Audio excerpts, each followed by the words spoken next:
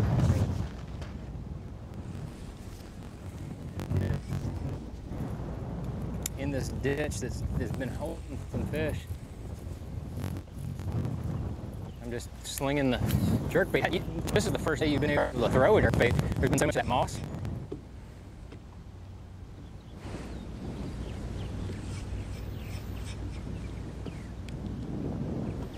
Not as much of it, but it makes it to where you can actually fish a jerk bait. And I feel like these fish haven't seen one, and plus conditions they're setting up. Uh-oh. More weight there. Cruises. The bite is picking up. Good fish. Got his there we go. Yes, sir. Yeah. There we go. Corey Johnson. Like somebody turned on a switch. Oh, it is. Talking about. Well, that's a good one for Cruz. It is. 5, isn't it? Fish number 5. 5 babies. Gonna put John Cruz real close to the lead, if not in the lead.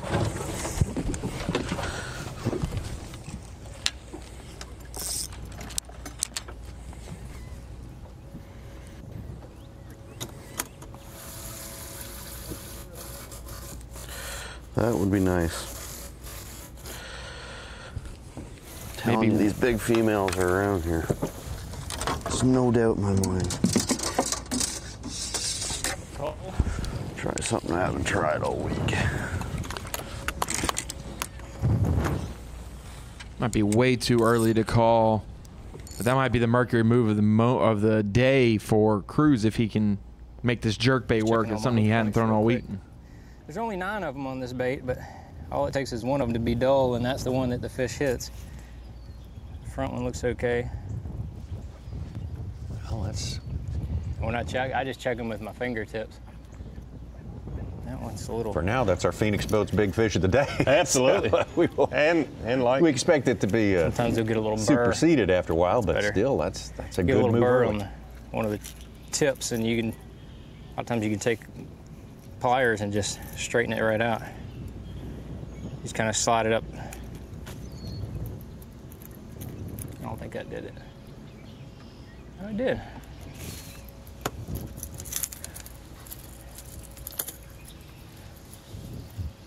Now, if Cruz gave us a weather report, he'd have all 4 titles: the replay of the day, the move of the day, the big fish of the day, and the weather report. Yeah. Tip of the day there, he... Absolutely, yeah. What to do when you roll the point of your hook, I guess. I would replace a hook.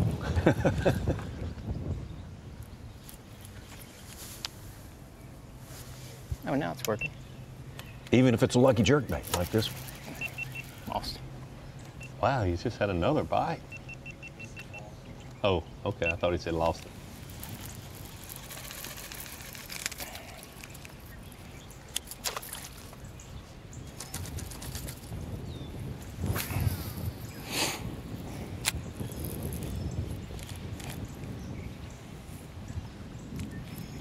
A couple more like that, and then we get Mr. Big. Tommy, you were basically right. John Cruz 1 ounce unofficially behind Stetson Blaylock with that last cull. What did they put that fish in, that last fish? A 3. A 3, yeah. So he's... A 3, a 2 1/4, a 1 3/4, and then 2 that are just under 1.5 pounds. Random Moss. You sucker. Almost 10 pounds by 10:30. That's... It must have been a clump of grass, not Randy Moss. Subtract an hour and a half, yeah. Slow as it started. Very Good. nice. All right, back up north. Taking it to Kobe Krieger. Caught one on top a little while back, if you'll recall.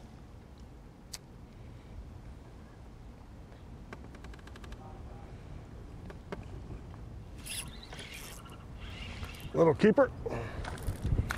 Maybe. Oh. know if you're gonna bump or not. You're gonna be close. Oh, that's definitely a 12.5 inch. Come on now. Why you gotta be like that to me today? Well, you're way off because he's 12.5, baby. That's right. That's what I'm looking for today. Yeah, that was a giant. I don't know if it's a good thing to know a 12.5 incher immediately. That means you've had a lot of experience a few of them. looking at that size. That's right. That's based on what you hear, what they may look like. Second over Jason Williams, and Such mentioned that Jason may have notched a couple of catches while we were away from him. Let's take a look at some footage from a few minutes ago.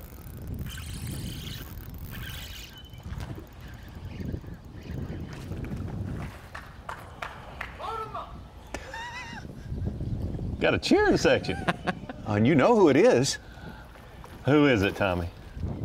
Well, his real name might be Brooks, but he's known to us as Kid Rock? Yes. In the house, none other. I mean, how could it get any better than be fishing on Championship Sunday and Kid Rock being your biggest fan? Steering you on, that's fate right there. Could mean bigger things are coming. There we go. I want what he's drinking. Don't you? Yes, sir. You want some of that? Huh? Oh, big excitement to our little area. We just caught that fish. The Tower of Power boated another one, baby. Love it.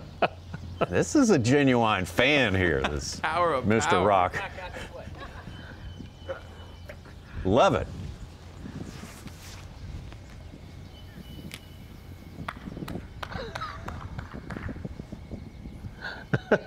Did they or did they? Did Definitely they or not did they Matt not say this Robertson. was the year of the fan? Do you want any more evidence than that right That is- there? You don't want any more evidence than that right there. Definitely. The year of the fan. That might be Pretty sweet. It's the year of that guy. Power As pole far as I'm fan of the concerned. day.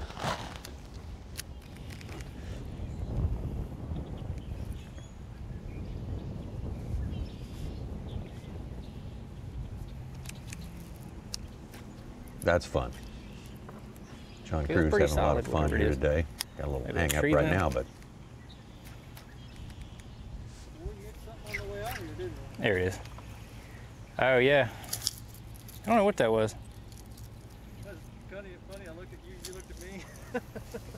It was probably just like a floating piece of debris. Something just, yeah, right under the surface. The water pressure didn't change and the RPMs, ooh, there's a nick right there. RPMs didn't change and the water pressure didn't change. Boat felt the same.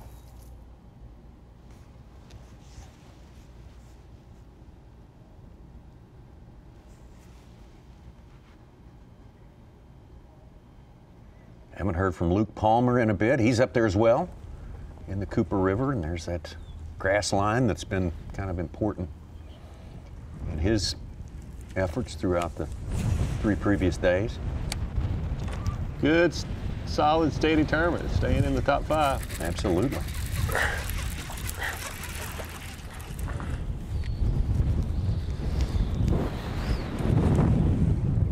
I think that was his twin brother. I don't think he's going to keep either.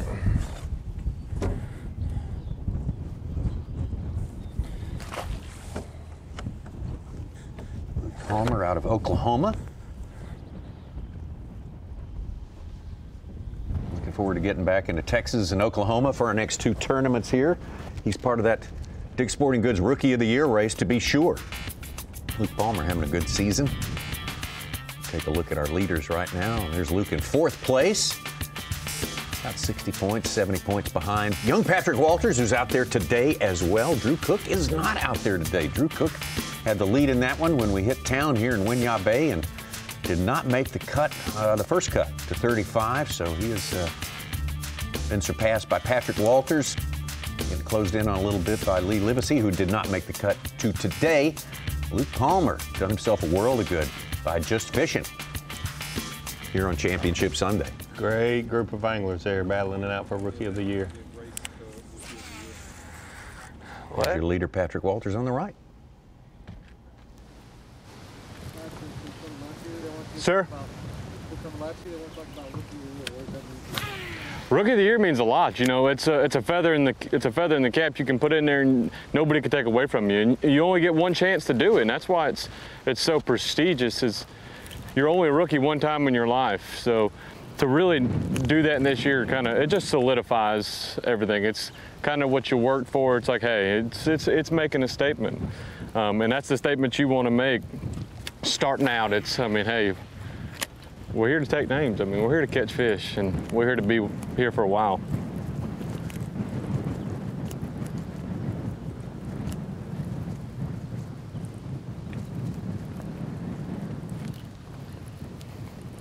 We keep this pace up right now. I don't know how we're gonna be fishing like a dang rookie. Patrick with a good point. If you miss out on Rookie of the Year this year, nobody says, well, you'll get him next year, buddy. that won't happen. Not possible. Better luck next year. Oh, yeah. Well, wait a minute.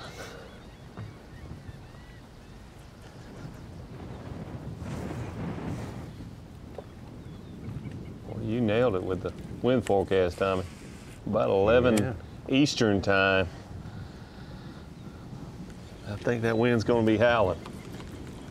Yeah. 27 minutes away. A little bit of work fishing Lake Moultrie here about noon today, I would imagine, huh? Absolutely.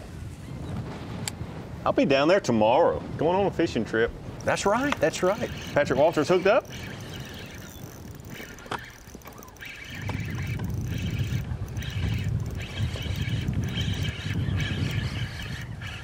Looks like a better fish.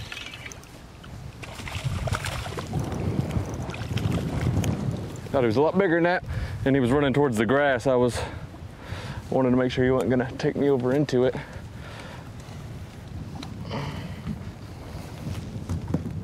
Oh, it's number 4.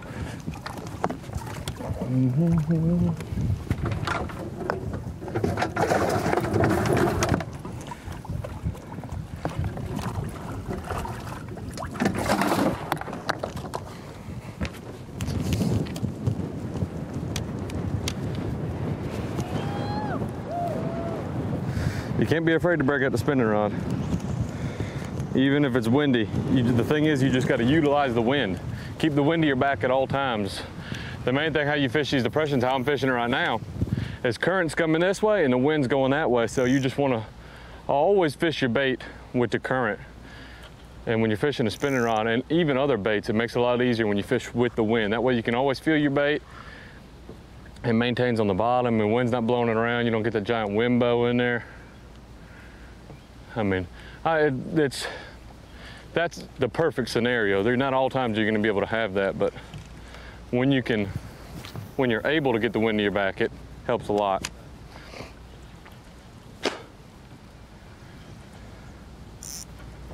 Patrick Walters may be enough. Yeah, they're still up on the flat. There's a little flat right here, and there's a road bed actually. It's going to be bad when we go home today. And then the hole's right here behind us.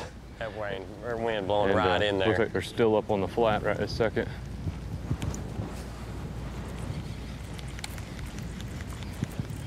Looked like a big one when I set the hook, didn't it? I was like, goodness gracious. Flaps per minute on Luke Palmer over there. That wind has really been picking up. Oh my gosh, it's stiffening for sure. 20, 30 minutes.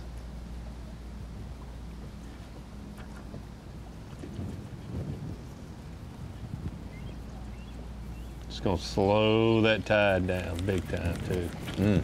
It was ripping out good earlier this morning. It's finally getting down when you starting to see Corey Johnson and John Cruz getting bites like we expected, but this is going to really slow that current down.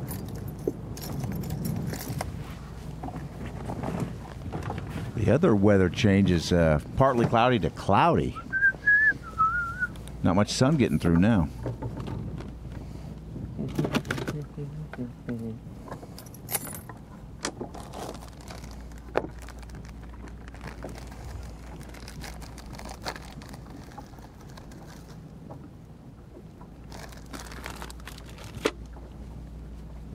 releasing a drone over there. In the darker conditions, I had a lighter swim jig on there. I'm gonna go to a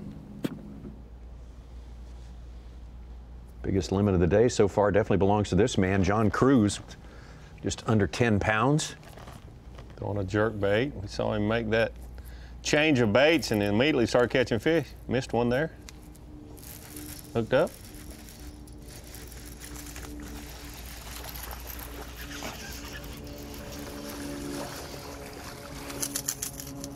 Yeah, they own up in here, you tinkler.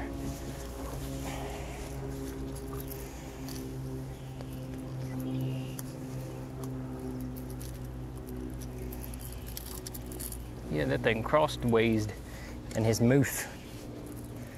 In his mouth. God, he's peeing all over me. Good thing I got a rain suit on.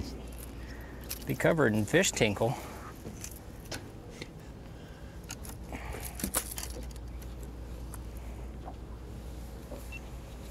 First hour of these fishermen, John Cruz, Corey Johnson. Work to do now.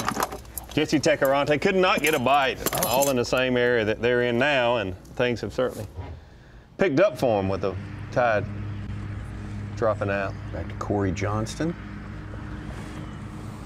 Corey with his limit in the boat. Long time without a bite and real quick to get a limit. Needs to upgrade and get something a little bigger. Here we go.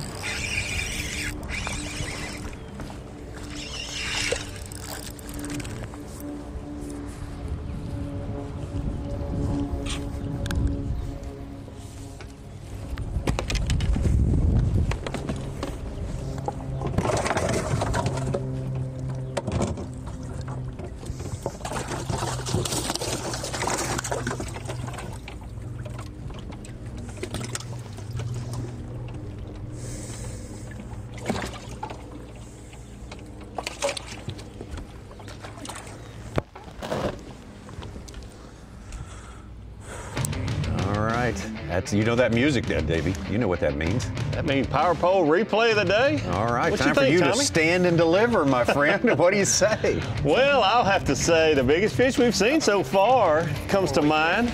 John Cruz with a Power Pole replay of the day right here. And the move of the day, switching up to a jerkbait. Wasn't getting many bites at all, put a jerkbait on, lost a nice one first cast, and then started catching them every few casts. But here, biggest fish we've seen so far this morning on a jerkbait, John Cruz. Is that the Power Pole replay of the day? Let's just talk about what really caught our eye. I mean, come on. Is it Jason Williamson? Over to Williamson? Jason Williamson, but it's not necessarily Jason Williamson. It's Jason Williamson's fan base, the one-man fan base that we've got on site right now. Kid Rock of Georgetown. Actual name, Brooks. Bravo to Brooks, man. Another one, baby. Bringing, as our man Mark Zona would say, the flash. What is it? The sizzle, the pop, and the flare. That's what sizzle, pop, and flare. Sizzle, pop, and flare. That's what. Flare. Brooks with a Navy shirt on. I love it. I love it. Stetson Blaylock hanging on. No, actually tied up, according to Bass Track with John Cruz. Corey Johnston right behind, very close right there. Among the top three, dropped down a little further to pick up Williamson, Krieger, Davis, and all the rest. Things are getting a little more hot and heavy here. We'll be back. The Bass Pro Shops Bassmaster Elite at Winyah Bay is brought to you by Nitro Boats, Power Pole, Skeeter Boats, Triton Boats, Talon, and by Yamaha.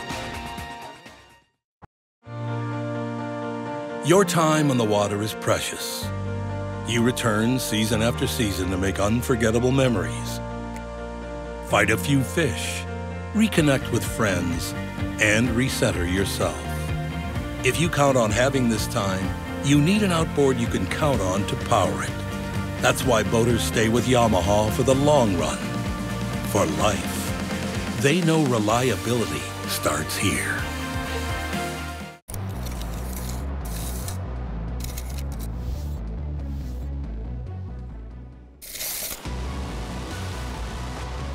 This reel allows you to cover more water, make more casts, giving you more opportunities to catch more fish.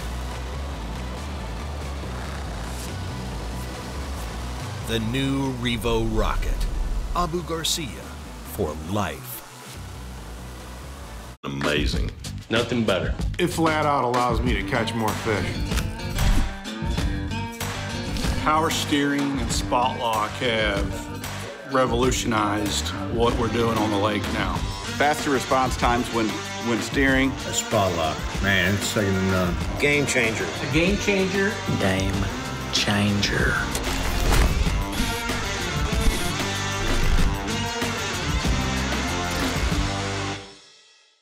In the wild, nature dictates that when it's time to eat, animals will instinctively find and devour the meal that satisfies them most. In the water, Berkley Powerbait's scientifically proven formula triggers the natural predatory instinct in bass.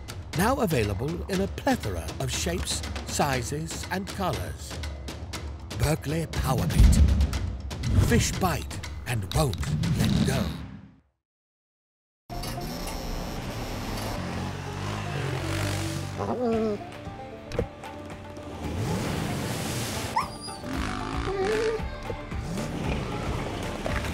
If you want to play, you need a Tacoma.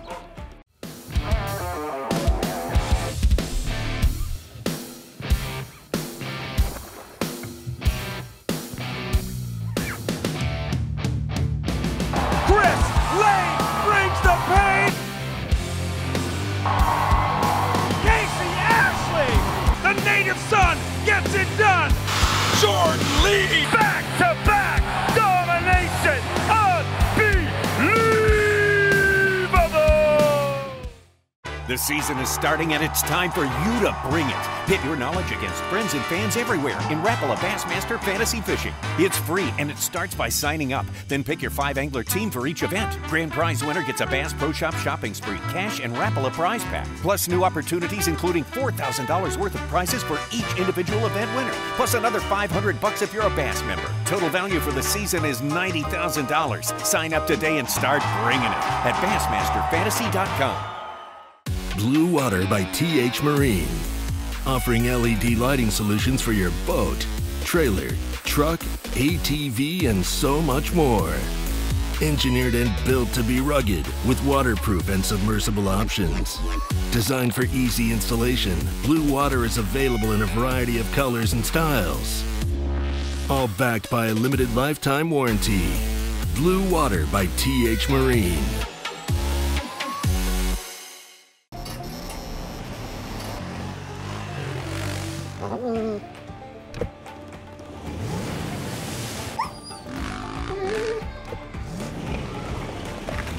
If you want to play, you need a Tacoma. I'm pro angler Andy Montgomery. I've been making my living with Strike King products for a long time. So when they showed me the new Tour Grade line, I was all in. I knew I could trust it. What I didn't know was how easy it was to use. With the spooling tool and the prepaid envelope to recycle your old line included in every single box. Not only is it the best line on the market, it gives you the easiest fishing experience possible. Find out more at StrikeKing.com. For over 70 years and 18 consecutive NMMA Consumer Satisfaction Awards, Skeeter continues to set the standard. And right now through March 31st, you can buy Save Fish with rebates of up to $1,500 on the all-new FXR Limited, up to $2,500 on the new FXR Apex, and double rebates of up to $3,000 on the ZX190 and ZX250. Hurry! Buy Save Fish ends March 31st. Visit your local dealer or SkeeterBoats.com to see why now is the best time to buy the Skeeter of your dreams. I can vividly remember back when I was a kid and, searching for information. And it was so much work and it was such a struggle to get that knowledge, to get that information. We talked about the equipment, we talked about the bait, we talked about how to pick it apart. It's highly detailed, specific information from A to Z to help you learn, get to the water, and become a better angler quickly. That's what the Bass University is all about. It's the Bass Pro Shops Bassmaster Elite at Winyah Bay, being brought to you live by Yamaha.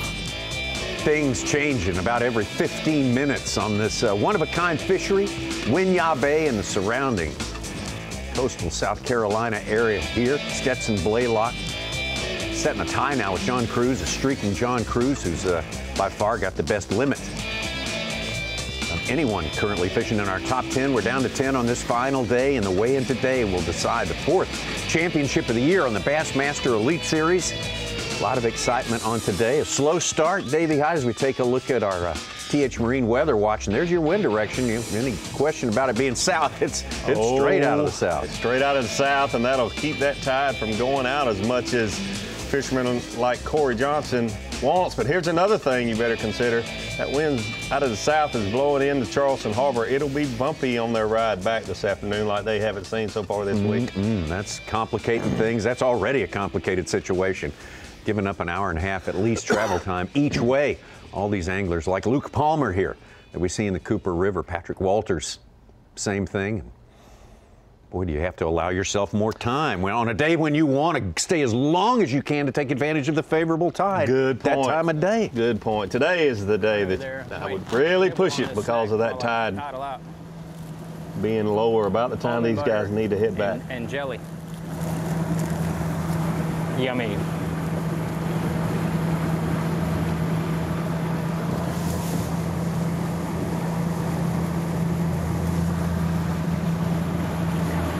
Crews with the PBJ on whole wheat there, obviously. ABJ. ABJ, what was that? He said almond butter. Almond butter and jelly, okay. I'm an almond butter fan. That's right. You had a classic. We had some almond butter. You and Natalie wraps. showed up with some and honey. Very nice. Yeah, wraps, tortillas with almond butter and honey. That was fantastic.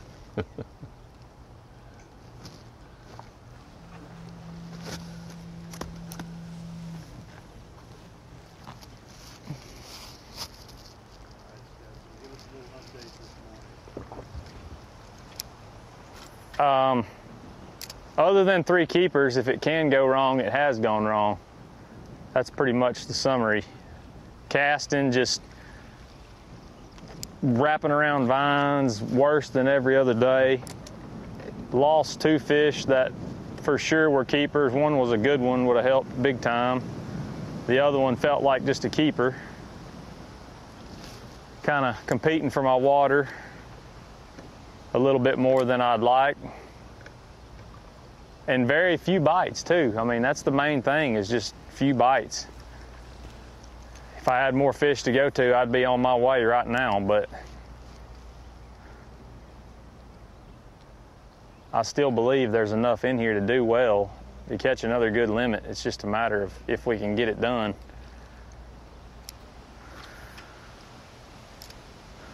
Not a whole lot to say that's other than just struggle. Some days are like that, though. You just got to overcome it and keep on fighting, pressing forward. Hope that you come out on the other end a better person. I always try to take the good out of everything, and you know, if I don't catch another bass today, I'm tickled to death to have caught them up to this point with no more knowledge of this place than I've had, and having one spot that I depended on the entire time, and it got me to the lead on day 3. I'm tickled to death. So you won't hear me complain a bit about this tournament, no matter how it ends up. I want to win as bad as anybody. Trust me, second place is not fun, but I'd take second the rest of the season here on out and be tickled to death with that. So you just keep putting yourself in these positions, and eventually you're going to win. So far in this tournament, there's been one position at the end of the day that guarantees you're going to drop on the next day, and that's leader.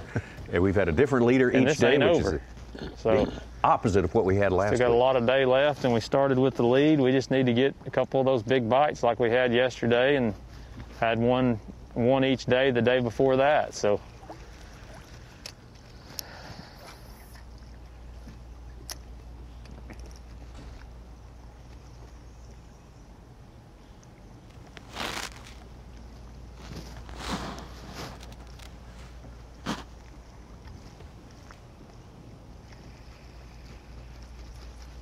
Corey Johnson hooked up. Hooked up, yeah.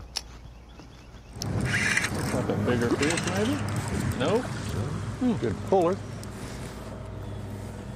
A little lighter action spinner rod than I thought. Yeah.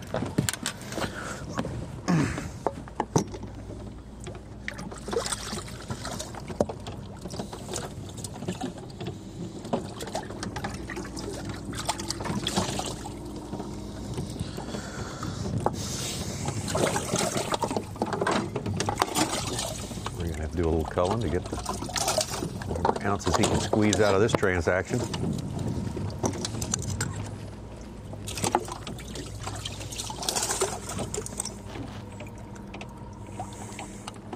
They are close. Luke Palmer. One on.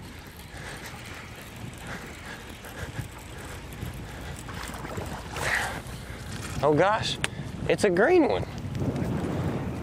They do exist. But he's like, oh, look at that. Number 2. It's a miracle. Lost cost, Yeah, we might make a couple more casts now. Because he hit it twice because he took my tail. Looking at the leaderboard a few minutes ago, top three anglers all with 45 pounds and change. I can't catch a bass. Don't want to be the one that mentions a tie. No, don't do it.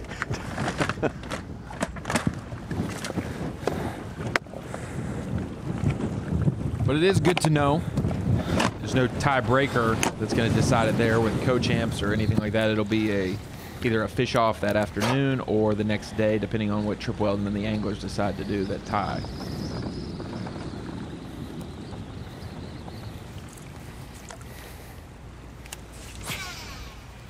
That would be interesting if you were limited, a half day or so, and you've been running over to the Cooper River fishing against someone that's not.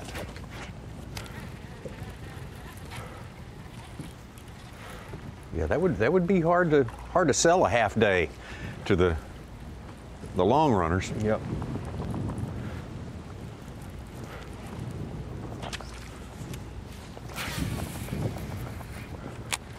Maybe arm wrestle.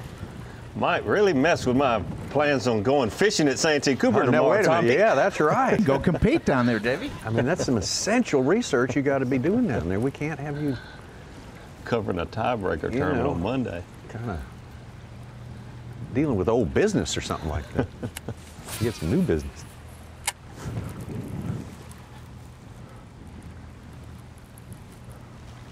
So that deal this morning with the engine, it's like when you got your revs up, it would just cut out. Yeah. It was like the thermostat was sticking the way it acted, but shutting it off. And it shut me down, to nothing. I mean, I had to let plumb off. As soon as I let plumb out of it, stick it back to it, and it'd go again.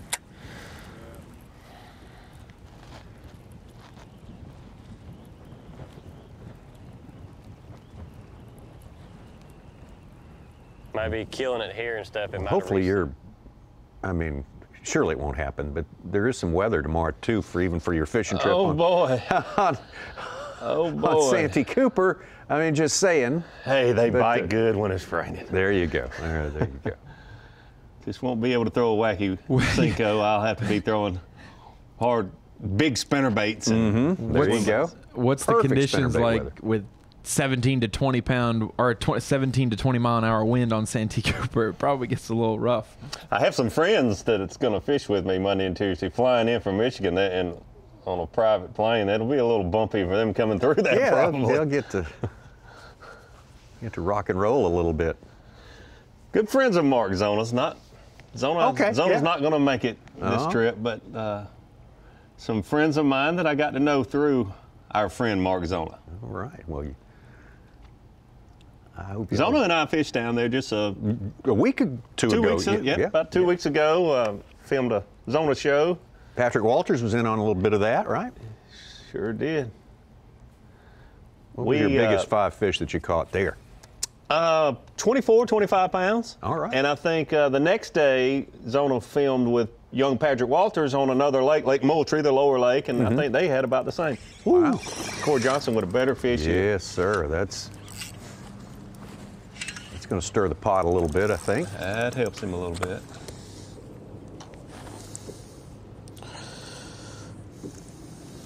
A little bit better. Still not ones we're after. Yeah, we had a couple good days, a couple real good days. Good shows should be coming up. Yeah.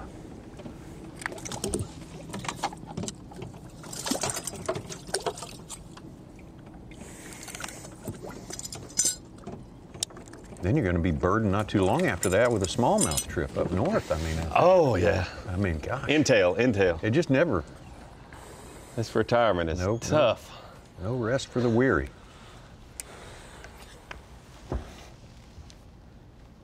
I'll have to admit, I got a little intense filming with Zona this time. I felt the pressure of, the other times I've filmed with Zona, we've basically been on, all on him, the location, what the fish should be doing, everything. And, and it was more on me this time because I've fished there quite a bit, and I felt the pressure to try to make a good show. And he said you also felt the pressure to just beat him down mercilessly, too. He mentioned that a couple of times. Oh, no. He gets his.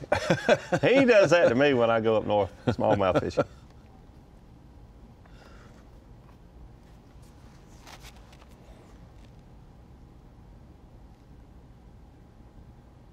Puts a lot into making a good show. They do a good job. Absolutely. It's a great show. Great show. And now it's got the Zona Live dimension too, which is fantastic. Not too far. The current's ripping a little more than I want right there.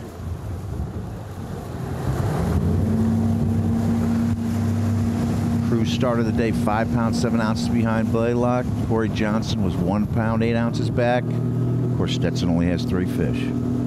It's almost a 3-way tie right now. Stetson really getting a little down because of the results he's gotten so far today. There's nothing a 3.5 pounder couldn't make disappear, though. He sure sounded like a glass half full guy, though. You could tell that the Championship Sunday pressure, he feels it, but having finished second last week, gosh, you want to win. You want to win. Yeah, that's not like you haven't earned your way here. He certainly has. That'll work.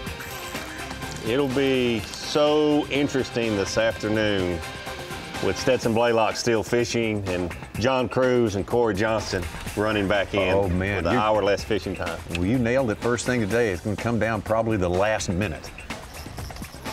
The way this thing is decided. Couldn't be happier about that.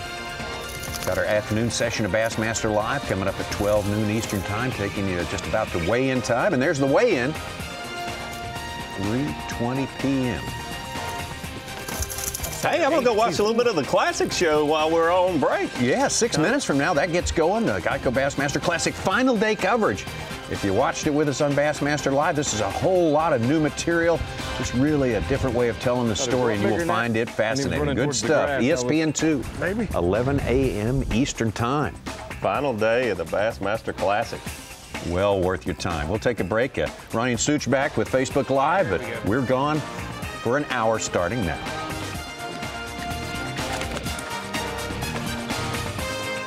We got it.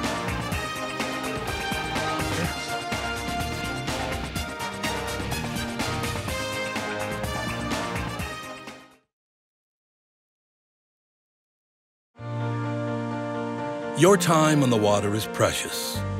You return season after season to make unforgettable memories.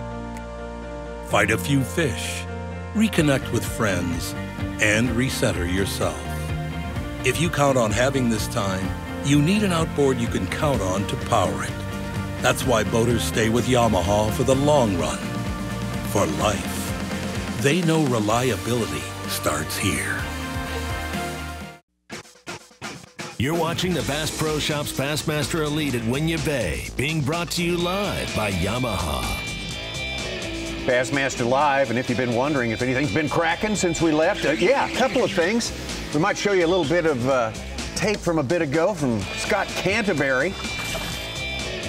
I mean, we talked about it would be the person who catches a big fish this afternoon and separate himself from the field. That's Look right. at that. Oh my gosh, by far the biggest fish we have seen today. 4-pounder. 4-pounder could be a game changer on this day, but hold on a second. This was before that. Oh my goodness.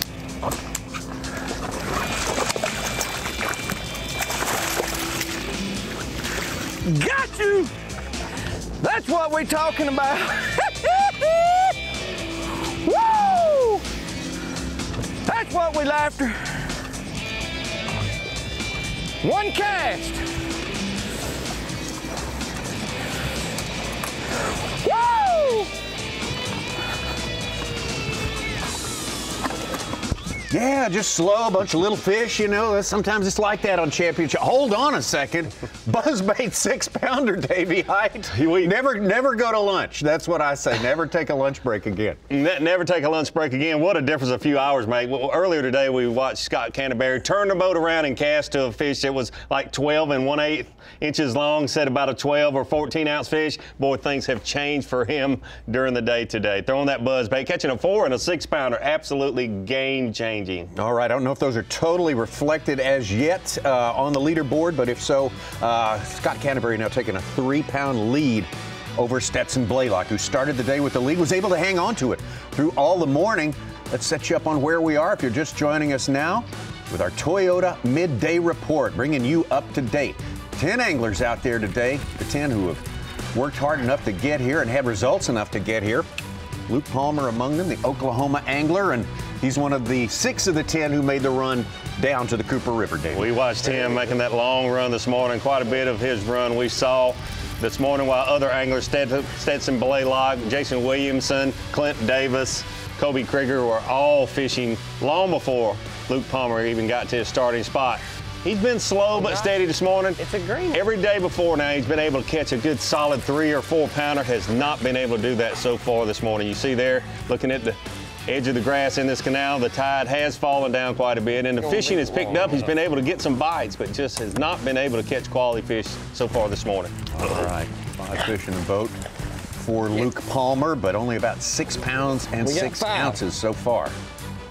Let's take a look at Patrick Walters. Started the day in the 10th position and kind of still lingering right there now. Hasn't been able to put that size in the boat yet today, Davey High. Patrick Walters, a tournament favorite coming in, having more experience here around the Cooper River and the Georgetown area than any other anglers, even though it's young Patrick Walters, only 24 years old or so. Great young fisherman, leading Rookie of the Year, leading Toyota Angler of the Year coming into today. He's able to catch some fish. He switched up a little bit between finesse, a wacky worm, and you saw him throwing a vibrating jig. But there again, Patrick has not been able to catch that big fish. Staying in the hunt in top 10 or 15, but not able to crack any higher than that on the leaderboard. Clint Davis started this day out in 3rd place behind Stetson Blaylock and Corey Johnston. And Clint Davis, who's been catching numbers throughout this tournament, really just not getting the numbers at all today. A single fish for Clint Davis. That's surprising. It is surprising. Here's another one that had a slower start this morning than what we saw him yesterday morning. He started out on this flat and caught fish after fish, fishing a wacky rig, Senko type bait. This morning he changed it up a little bit. Was using a swim jig, fishing up around the bank, fishing around some reeds and some boat docks, that sort of thing. He said, I need to make a move today. I've only got a couple places I could fall back and only lose a couple points towards Angler of the Year, but I can gain more points if I fish for bigger bites. That didn't last real long for Jesse this morning. He had to go out to where he caught so many fish yesterday to be able to fill his limit. He does have a nice little small limit in his boat now, but just not the size that he needs to be able to make that move. Yeah, absolutely. And of course, the size requirement to make a big move has just the ante's been up, so to speak, based on what we just saw when we came back here. Jesse Takarantic from Florida, the Southern California guy originally, makes his home in Florida. From Jesse Tacarante. Yes, sir. Who made the trip south. Let's go to one of those who stayed north. South Carolina native Jason Williamson, our day 1 leader. Caught the big bass on day one as well, and it's been just a little bit slow for him today, too. He's got his limit, but not a big one. And Jason Williamson, like you mentioned, day one leader, had a 6-pound, 10-ounce bass to anchor that good limit he had on the first day. He has absolutely drained this one area. He fished it every single day. He didn't have anything any better to go to. Day two and a little bit yesterday when he did move around, just wasn't able to get any bites at all. So he's basically stayed in one area using a brush hog, pitching and flipping around the bank, fishing a drop shot some with a morning dawn worm. Mixed it up a little bit this morning. Started out with a buzz bait, which I was glad to see him do that, just trying to get that one big bite. Because just like we saw with Scott Canterbury, a 4-pounder or a 6-pounder will go a long way for any of these top 10 anglers. Thought coming in that anybody, including Jason Williamson, if they could catch him a couple good fish like the 4, 5, even 6-pound class, would have a chance to win this event. Let's talk about an angler who started out very slow today. Kobe Krieger had a great last 2 days of fishing previous to this one, but he has caught fire. Come on, baby. In the last hour or so. Kobe Krieger, another one of those anglers who caught a big fish earlier in the week that really helped him make it to Championship Sunday. Mixing it up today, using some different baits. We saw him using a shaky head and a wacky worm primarily the previous 3 days. Today you see here with this top water lure. And just mixing up, trying to get that good bite. He and Stetson Blaylock have really pounded this one area, a backwater pond with probably 15 acres or so. Deep water in the middle, but some fish up around the edge. But when you get a couple of good anglers going around and around fishing and refishing one particular area, it gets tough after you've been in there for this being the 4th day in a row. Especially in a place like this, which you informed all of us is pretty much a community hole. It gets pressure 300 days a year, so you got to figure that in the equation as well. It certainly does. It's a local favorite area to get off the main river, get in the water quality, better water quality, not quite as much current in this area for sure. And like you said, Tommy, I think most folks know if you get off that main river this time of year, that's the best place to be, and this is certainly one of the better areas of the Waccamaw River. Yeah, the big question is it going to hold up for one more day? So far, the answer is, well, the jury's still out. There's just not evidence to suggest that quality is here, but you never know. We've seen when it's going to show up. Seen the bites pick up just in the last hour or so with this water getting lower. So maybe they'll continue, but they need to get some bigger fish in the live well if they're going to have a chance to compete with Scott Canterbury. Kobe Krieger with 6'9". Here's another one of the anglers that went to the Cooper River 2nd place to start this day.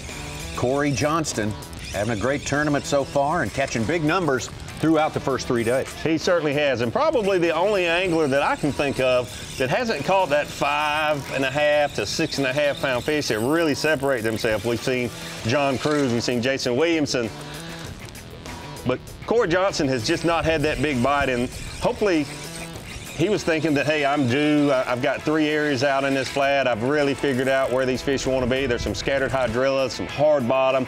I've been fishing a Cinco. Light line has really helped me get more bites than some of the anglers that are fishing this area. It's been a group of anglers in this area all week, but Corey Johnson seemed to have something figured out, but just can't get that bigger bite today.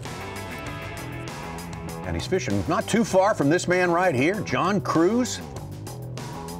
Owns a victory championship on the Bassmaster Elite Series, one of 2 of our anglers in the top 10 today who can qualify for that status. And John Crews started out, well, probably normal enough, and he made a key change today, David. Well, that's probably the best bait change. You see it right there that I've seen this week with the wind picking up, the water being a little higher, so it allowed him to change to this jerkbait. And when he put it on the very first cast, he lost a nice fish, about a 3.5 pounder, he said.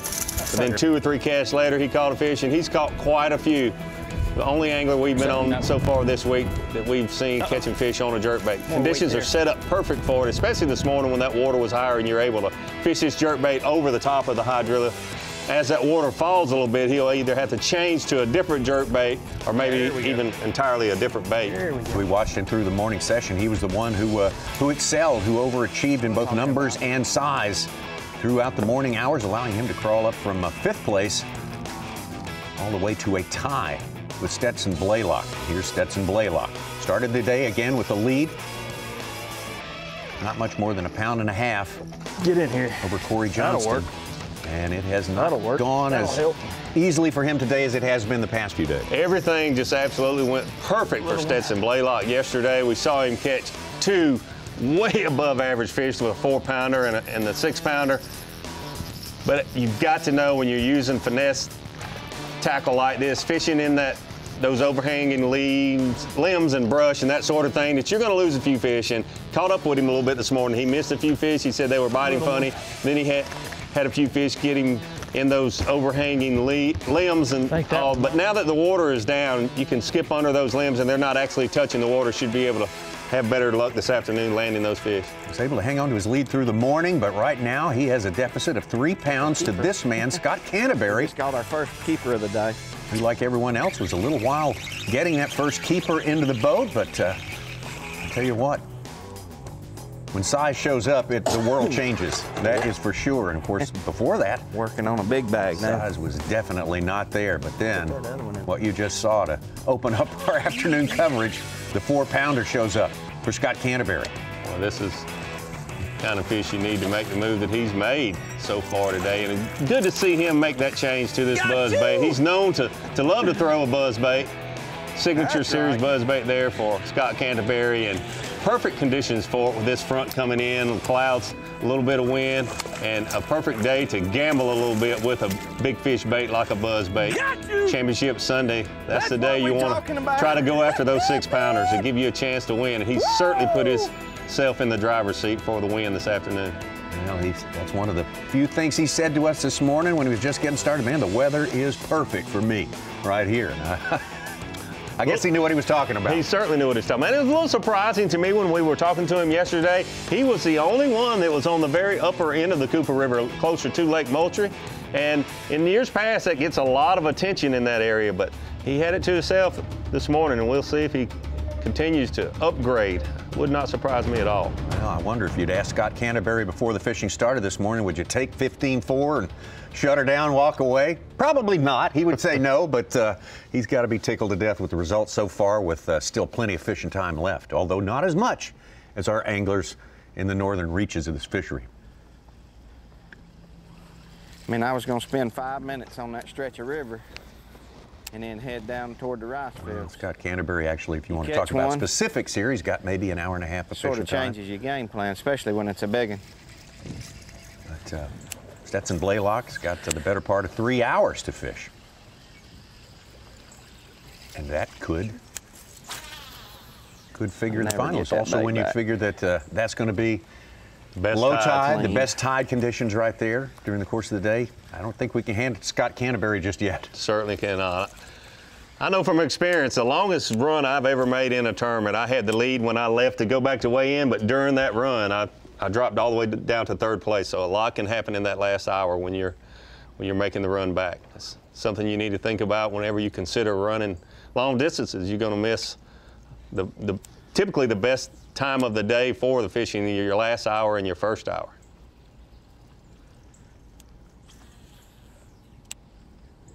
I see a little get up in Scott Canterbury's little cast there now. You can tell he smells the opportunity. A little bouncier than what he was this morning, I'd say. Yes. Doing something he loves to do, and he knows he can certainly get another big bite or two. And if you were watching live mix during the break, you heard Stetson Blaylock. He went after a fish that was surfacing, just swimming basically from the bank out to the middle of his pond. He was chasing it with some topwater, and it wouldn't bite, but it had, Steve Bowman said it put a little pep in his step. He said he was going to hit 1 or 2 more little key spots in this area, and then he was going to make a move. So there's 1 and 2, Canterbury and Blaylock as it stands right now, 3 pounds separating them. Now all the way back in 8th place is Jason Williamson, who's got a lot of ground to make up. He's almost 8 pounds behind the leader.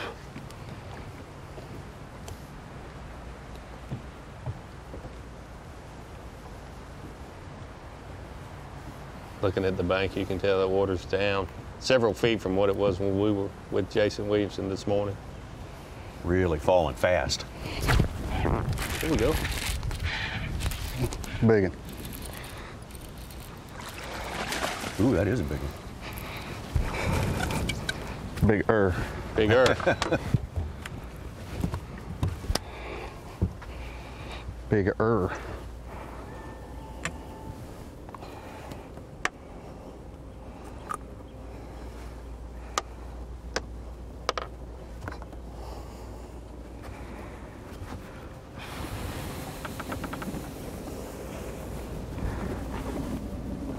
Probably going to afford Jason a bit of an upgrade right there.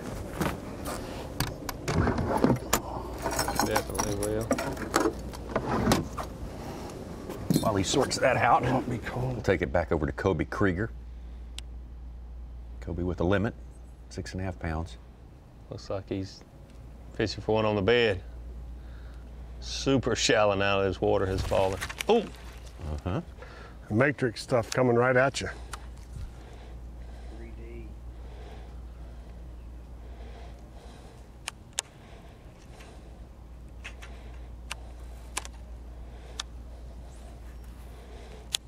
Going all the way up on the bank. Here we go. Mm-hmm.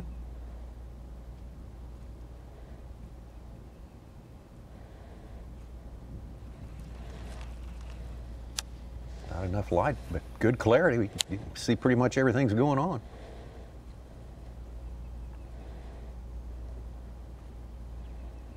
Just coming in the bed right there. Got it. There he is. Gosh. Oh, he lost. Man. Never hooked him again. I just yanked him out of the water. Frustrating, let me tell you. Watch the bait. See the fish actually get Dumb it. thing, he swims and he comes at me, but he had it in his mouth good that time. I just jerked him out of the water.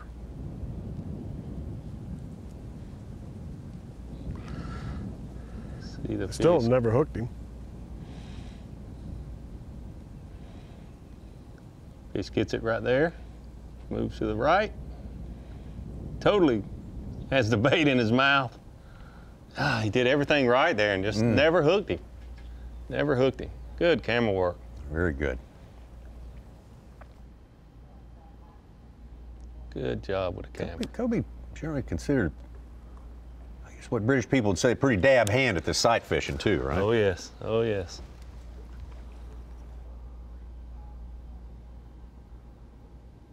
Stetson Blaylock, as Ronnie informed us, still thinking about the big cruiser he saw a little bit earlier here today. Leader Scott Canterbury on the right. Corey Johnson, 4th place. 3rd place, John Cruz. There's your top 4 contenders for the Blue Trophy at the end of the day. Keep in mind, John Cruz caught a 6.5 pounder yesterday on what he said was his last cast. Are guys in there, or are they just in there?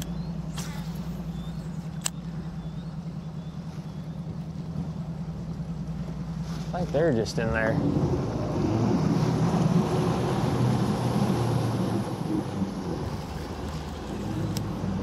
I can't tell, but it looks like just that boat right there.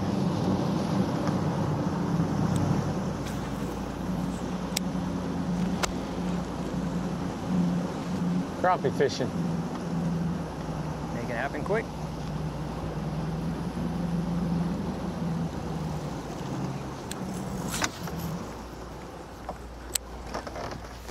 Golly, it's fry. Slime on my freaking bait. Small move for Stetson, but totally different area if you think about it. I mean, it's one of the fingers in the thing, but it's a place he hasn't fished all day long. You know, Kobe hasn't been in there because he's been with Stetson back there, so basically brand new water, and it's the same creek.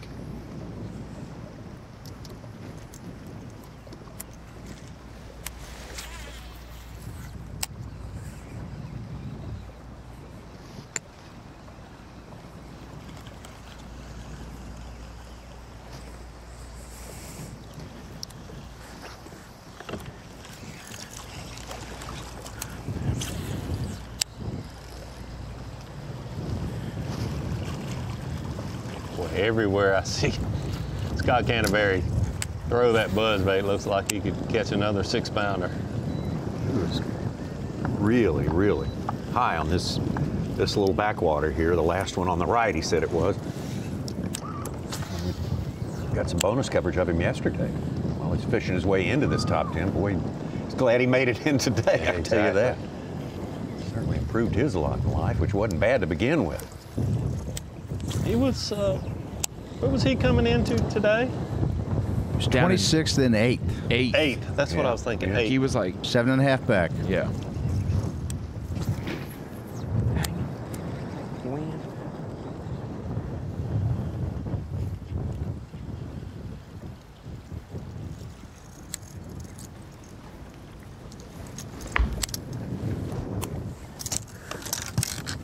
If I was guessing, I would think that he might not realize he's taking the lead unofficially, but he probably thinks if I catch one more good one, I could win this thing. But I kind of thinking that way too. yeah, definitely. Don't know if he can do it what he's got right now. No, it's still. Stetson's got a lot, and John Cruz, Corey Johnson, they've got a lot of fishing time left. Yeah. Scott will be down One to his more last little hour place, before you then know we're it. going, getting on back down. It'll take 5 minutes.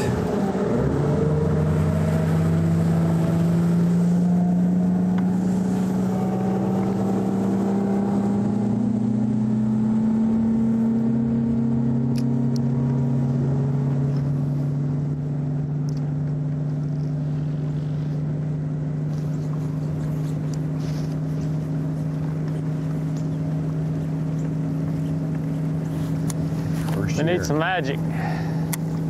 First year for Scott on the Bassmaster Elite Series. 11 years on the FLW Tour, and Need a probably miracle. made twice enough money to not be able to fish as a rookie this year, I would imagine. Just had a good career. Great career. Great fisherman.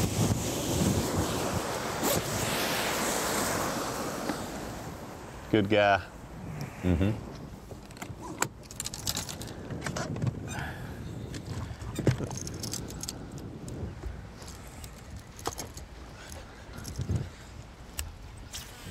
Water's dirty here, though. May not be good. This point's the same way, though. It's got that scattered grass on.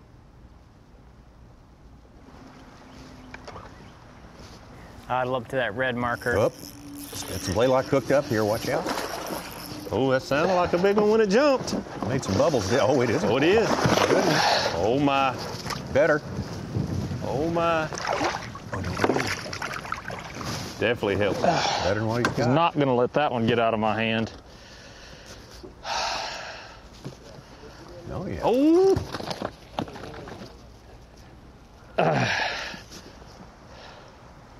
Solid fish there. Finally, a decent one. 1, 2, 3, 4, 5. Golly, thank you, Lord.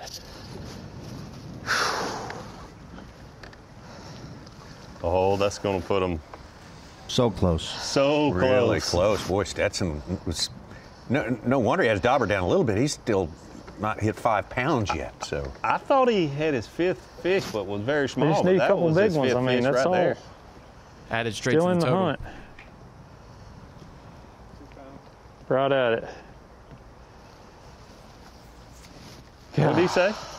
Said 2 pounds. Oh, Just got to keep the faith, keep fishing.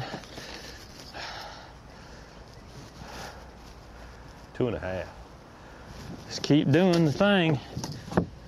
Eventually, you'll get a bite.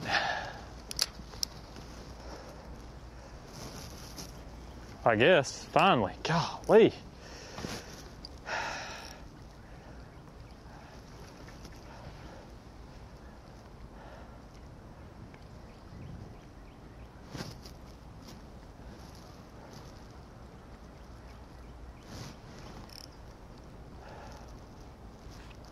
Moments ago, Patrick Walters caught his 5th as well. So everybody except Clint Davis has a limit. Man.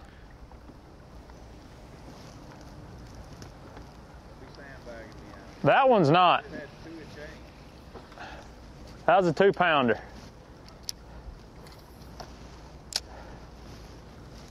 back over to Jason Williamson with that one. Blaylock gets his limit. So all but Clint Davis in our 10 out competing today have got their limit in the boat. That bit of business taken care of. Jason Williams got time to fuck them up. in the same area that Kobe Krieger and Stetson Blaylock are in. There's a blog Steve Wright wrote saying Stetson doesn't like to be super low, but he does like to be a little low because he doesn't want his family and everyone watching, rooting for him to be disappointed if he has more on Bass Strike than when he weighs in. So some of those guys do not try to mislead us, but they try to just keep it conservative. Williamson again. Made him move up the leaderboard by a couple of spots with his last fish. Good one. A better one for sure.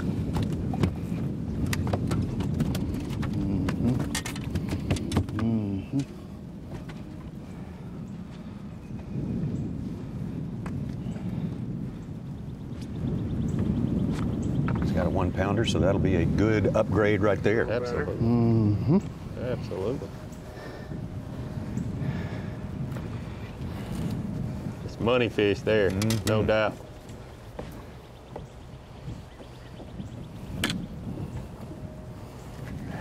One we've seen from up this end of the fishery today. We gotta have some more out here. His last 2 fish have been his biggest. Yes. And if the map's right, he's in the fingers as well. Yes, he he did is. that yesterday afternoon. He came in there. Green pumpkin red. Not one bit.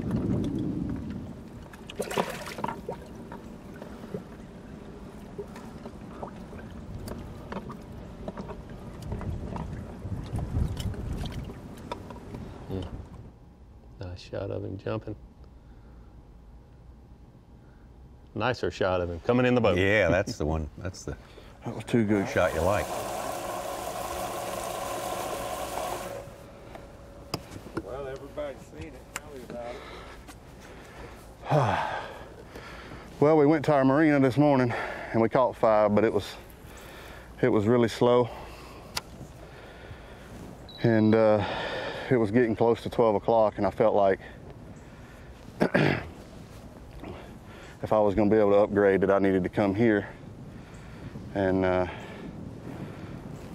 caught in this exact canal the first day, I caught one almost 4 and another one about 2.5. One off of this tree coming up and one off one of the trees in the back. This right here is further towards or closer to takeoff, which the water's a little lower, as you can see. And this is the time that you want to be in here. It's not dead low tide yet, but it's low enough to where it's pulling these fish that are up in there out to the outer edge where, you know, they're a little easier to catch. They're still not easy, but we're just going through these canals now. This is what we're going to do till weigh in, and just throwing a wacky worm and flipping a Texas rig around, just kind of mixing it up. I caught one in the back a while ago and I missed her the first time. She took my brush hog all the way off the hook. So I went back around and gave her a minute or two and I went back there and I caught her. And then I was coming up this bank here and I just caught another good one. She should be 4 or close to it. I'm not gonna say she's quite 4, but it was close to a 3-pound coal, however you look at it.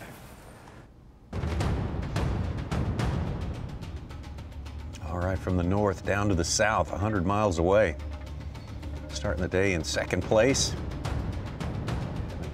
Probably best tournament of the year. He's done pretty well in multiple places this year. Is Corey Johnston, one of the Johnston brothers, along with brother Chris, and we talked to earlier this morning by Skype. Corey catching big numbers all week and didn't get the numbers going until a little bit later when the water fell a little bit, and still waiting for the big ones to show. Looks like he's changed baits, or certainly changed rods. He was using a spinning rod earlier.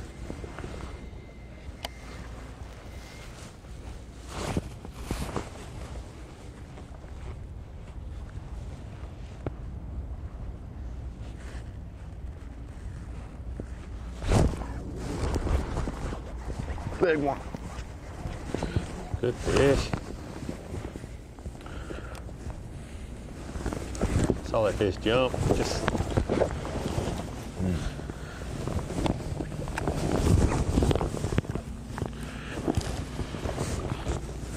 A little better. I thought it was better than that too. Still a big upgrade for Corey Johnson. Oh yeah, much welcomed fish right here for sure. One more of those. Caught that one on a jig. We saw him using a Senko primarily this morning.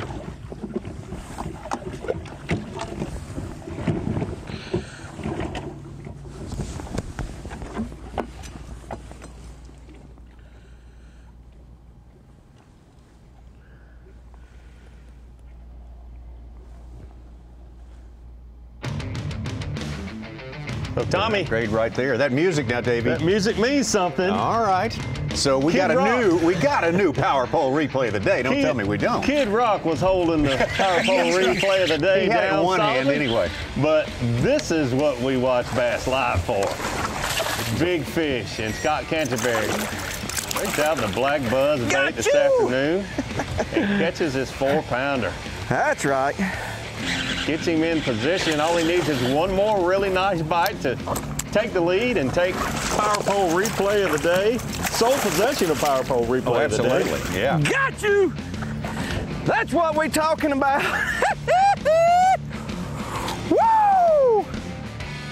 That changes your week right there. 6-pounder on a buzzbait. That's entertainment, folks. I'll tell you right now. Certainly is. One of those big fish baits. We were talking earlier, you just can't take your eye off of a buzzbait. Well, that's some of what lives here.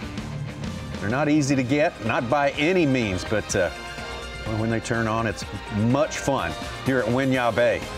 Fishing has definitely gotten better this afternoon, just like we expected with the lower tides and less cover in the water, less places for these bass to hide from you, and we've got 10 great anglers out. A little better. Spread out all up and down the South Carolina coast. Absolutely. And gosh, it has been a battle back and forth with the local area around Georgetown all the way up to the Cooper River.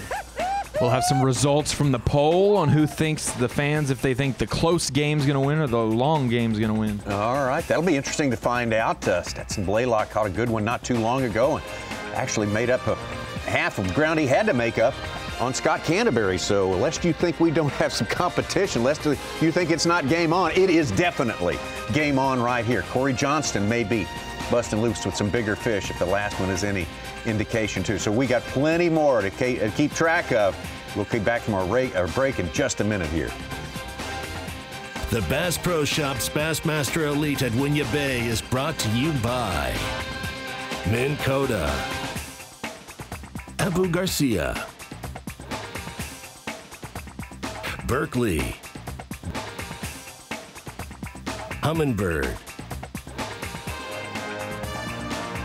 Mercury, and by Toyota. Your time on the water is precious.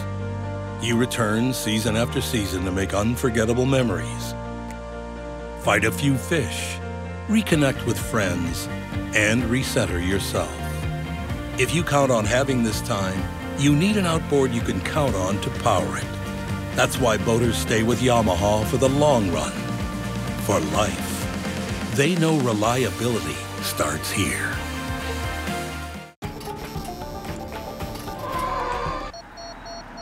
Pre-collision system, standard, on the 2020 Tacoma, so you can go from one epic playground to the next. If you want to play, you need a Tacoma. Amazing. Nothing better. It flat out allows me to catch more fish. Power steering and spot lock have revolutionized what we're doing on the lake now. Faster response times when steering. A spot lock, man, it's second to none. Game changer. A game changer. Game changer.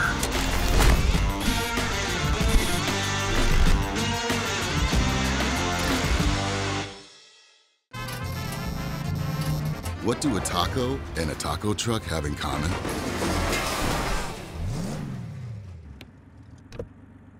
Nothing. If you want to play, you need a Tacoma.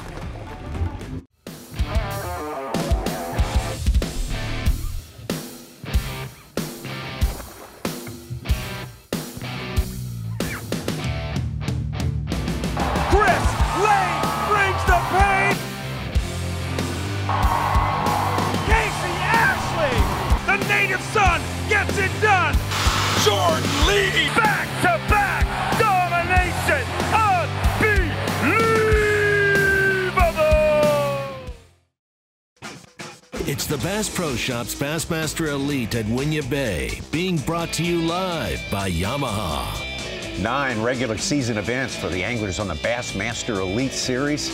So this, as a result of that, is a very important day. This is Championship Sunday at the Bass Pro Shops Bassmaster Elite at Winyah Bay, coastal South Carolina.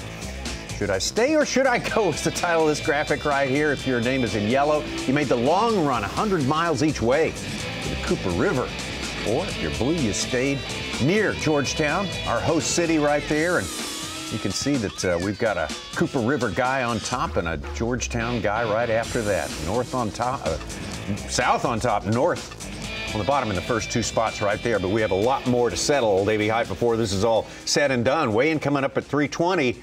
But a lot of drama is going to play out in between now and then. Yeah, the big thing we've seen the previous 2 days is some anglers make some moves that are fishing locally, fishing close, while those other anglers are making that 100-mile run back from the Cooper River. All right, behind me I can sense the presence of Ron Moore at the screen of knowledge. Heck, come on, Ronnie, we've been waiting on the screen all day, man. I got to put it to y'all, though. If you had to choose coming into the day, we obviously have knowledge now. Did you think maybe the Cooper River crowd with 6 of the top 10, but they were all mostly below the 4th place position, would prevail, or the guys who stayed close? Because our fans are kind of split on both social media platforms. Oh, Davey has a quick answer for that. Well, I really think that the anglers that are close, Scott Canterbury or John Cruz or Corey Johnson will be leading with an hour left to go in the tournament, but one of those close anglers will overtake them in that last hour. So Davey's going close? I'm saying I'll go Cooper River. You'll go Cooper River? Just because of more people, more fish down there, maybe. We put it to the Twitter crowd, #BassLive, and on our poll, 60% of the fans said staying close, fishing those 8 hours, compared to running to the Cooper River fishing, 4 to 4.5, 5 hours. Interesting. So 60-40 on Twitter. Put it to Instagram, and 25% said stay close, 75% thought the Cooper River, and the votes, much more votes on Instagram, and it was 328 people voted for the Cooper. What was the first group? It was 60 to 40 on Twitter. 60 to 40 on Twitter, and then 25 to 75 on Instagram. I don't know if the people on Instagram know something more than we do, but hey, 328 people said Cooper River. Only 100 or so said staying close. But as we see, it keeps flip-flopping back and forth between the 2 locations. Well, there's 2 differences. Sounds extremely unscientific, but hey, that doesn't matter. That's not what Twitter and Instagram are all about in any way, shape, or form. Hey, you know what they say? You know what they say about opinions, right, Tommy? That's right. Yep. Twits are like tennis shoes. winners. Everybody's got a pair. Yes, right. Yeah, exactly. I've said that many a year now. Now, we documented that right there. You said staying close. So if there's an hour left and it doesn't come true for the staying close, we're going to hold you that, Davey. Hey, if Scott Canterbury catches another 6-pounder on a buzzbait, I totally have the right to change my prediction. No, you don't get that. Bowman's on Stetson Blaylock, and it's a good little story. As he idled out, he was headed to a canal. He saw some boats in it, and he stopped, turned around. He idled to the first docks. That's where he caught his limit fish.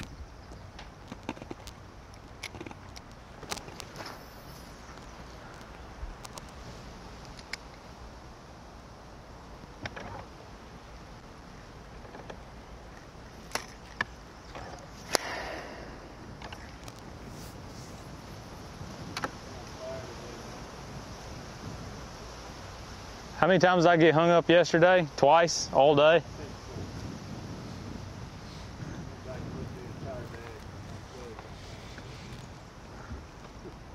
I mean,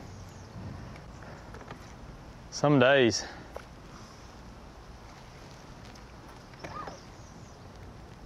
And can't hook a bass today.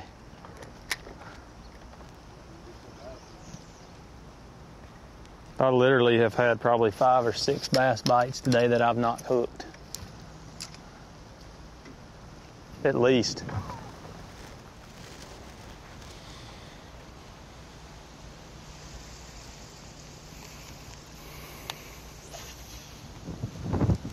Hey Clint, are you happy about staying up here and not going to Cooper River? Oh yeah. No, I was never going to the Cooper River.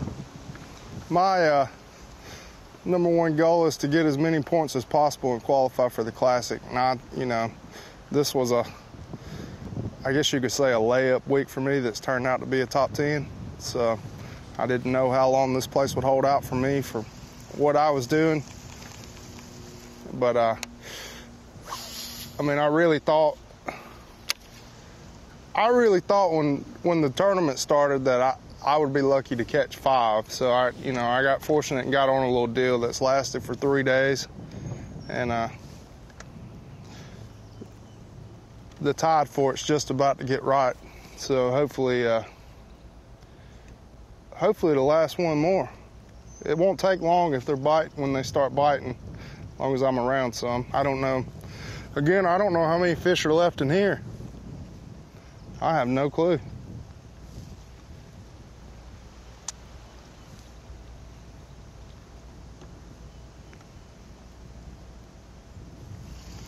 Dang, fish. I know it's on bed right there.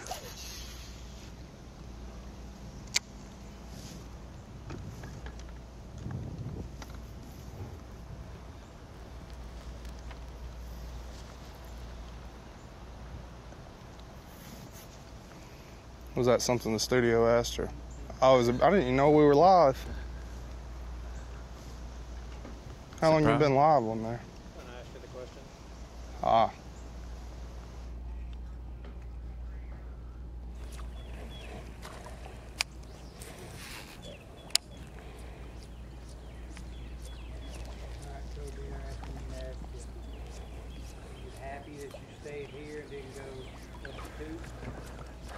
Yeah, I mean, heck, I can walk. I didn't spend a bunch of money on gas. I made the top 10. Yeah, I mean, I practiced both like everybody did, and didn't catch them really any better there than I did here. And, so yeah, I'm ecstatic, So like I told my wife last night, I said, hey, I don't know if I'm going to catch anything tomorrow here, but someone told me I was going to make a top 10, we would have it. To which his wife replied, what did you just say? I just didn't have a whole stuff. Sorry for the audio. It's a little bit of a shaky signal right at that little part. I have no idea. He was more fishing in here than I was. I was more sight fishing, so, and I know he caught some big ones in there probably on the bed. But yeah, I don't know what I would change, to be honest with you. I have no idea. So. There's those boats on that sand bar that I thought would be there. Yeah, a lot better in the evenings than the people that run to the Cooper.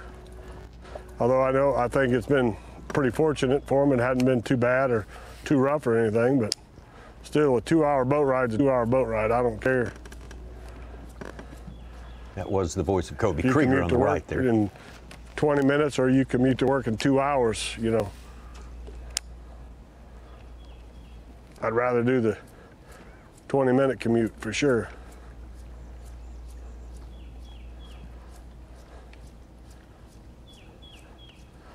Now, if I would have come in 74th place and not done any good, then I probably would have been mad.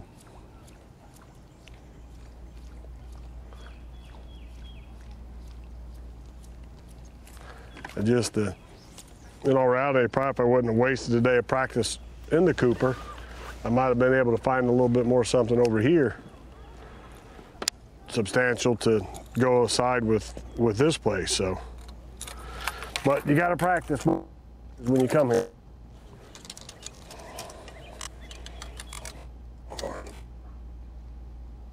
I got one bit here in front of me.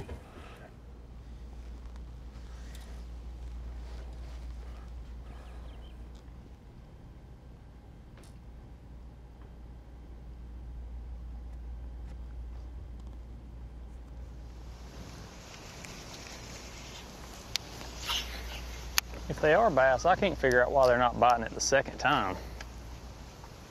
I mean, most of them are. That one, I'm not 100% sure it was a bass, but if it is, then why ain't they biting it? Because I'm not hooking them.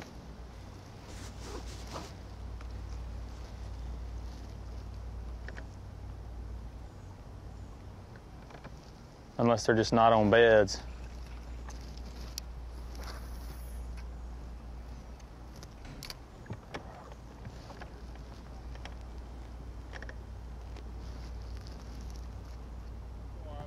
year. I don't know where I'm at in the points right now. I'm sure somewhere in the top 20. So it's just a matter of maintaining that or going up.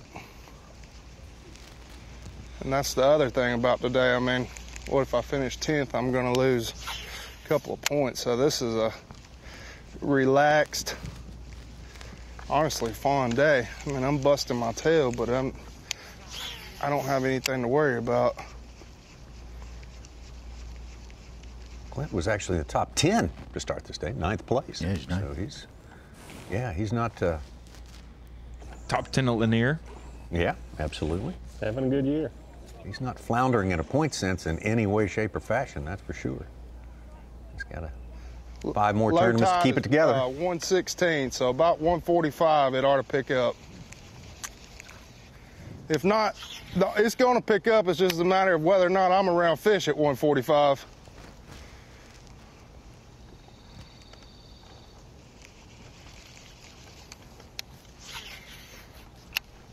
That's about the latest time frame that the anglers can stay over in the Cooper, in my opinion. Oh, yeah.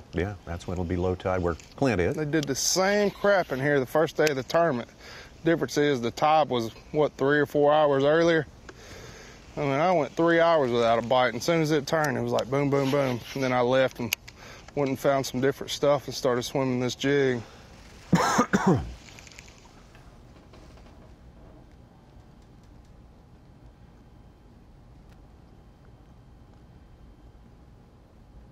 Of course, it's so tight right now, Clint Davis. If he does finish 10th, he's not going to just, he's only going to lose 7 points, but it's 4 spots right now. And everybody wants to make it to the 50th Bassmaster Classic, which there's 10 minutes left in the Classic show right now on ESPN2. That's right. Probably the coolest 10 minutes of any Bassmaster Classic is always the final 10 minutes. Oh yeah, that's where all the pageantry, all the clowns and fireworks, as one of our associates used to say. Clowns and fireworks. Happens all the time. Back over to the Cooper River.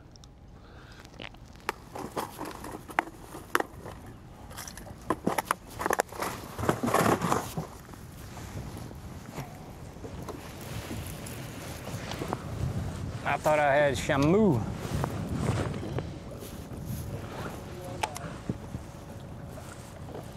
I did have Shamu. What? Prehistoric creature. Well, our day today has sucked, to say the least. This wind has pushed the tide in, and it's keeping it in, and the fish just haven't been biting real good.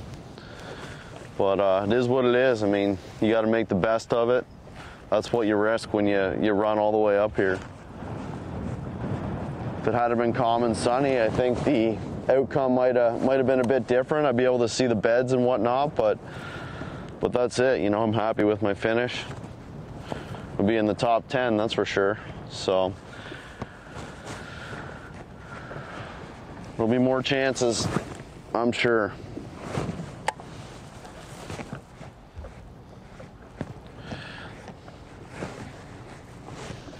Corey may not know it, but he's still hanging in there in 3rd place, Yeah, just a little over 2 pounds back, and 45 minutes of fishing time probably. What'd you say, Davey? One bite away from taking the lead. Absolutely. It's far from over for Corey Johnston. I knew the south wind was going to keep that water pushed up in the Cooper River, though.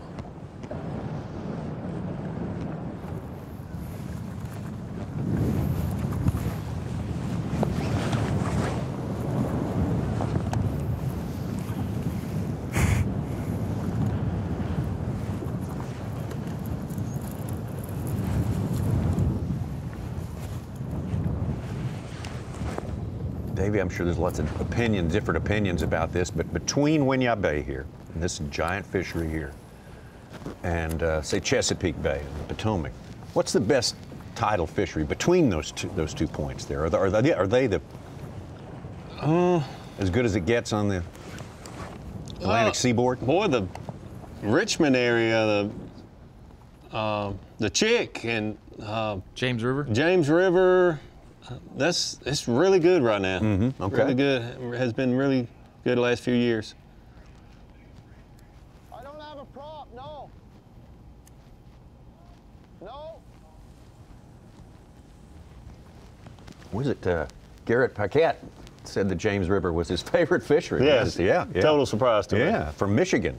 That's his favorite fishery. That place has the James River, I've covered a lot of opens and college events there. That place has some dinosaur giants that you only see like in Florida. Really? It gets tough because it's tidal and it's not fishing all day, catching all day. But when you catch one, sometimes they are just 9, 10, 8, 9, 10 pounder. You're like, holy cow. Hit that hard piece, whatever it is. Patrick Walters had a call with a 1 3/4 pounder. He's still 9th place though. Yeah, you can have that.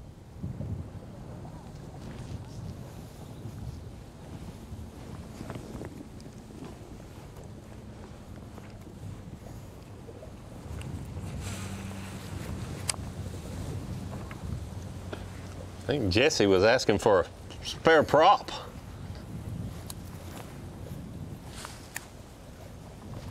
When he was idling earlier, I heard him say he bumped something. Oh. But it was bad this morning. It was even pretty bad this morning when we come under the bridge after the harbor.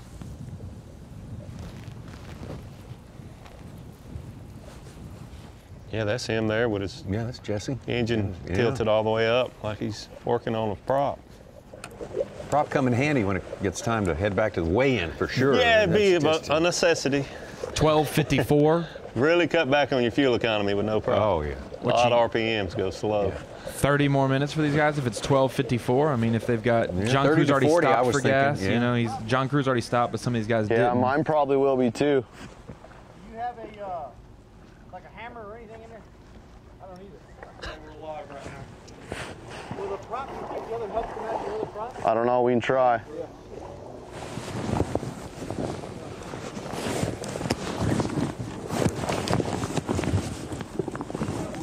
No, it's all good.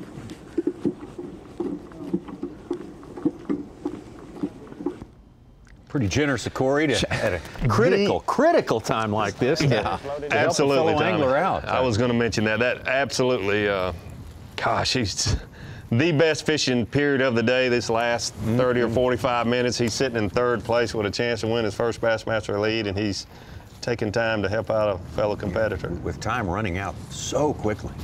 Class act. Very, very, very admirable.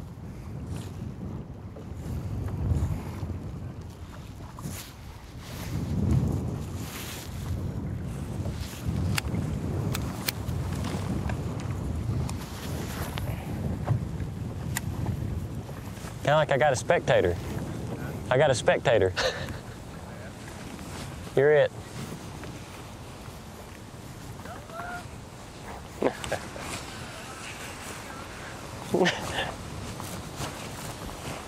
Summerall left at like 4 o'clock this morning.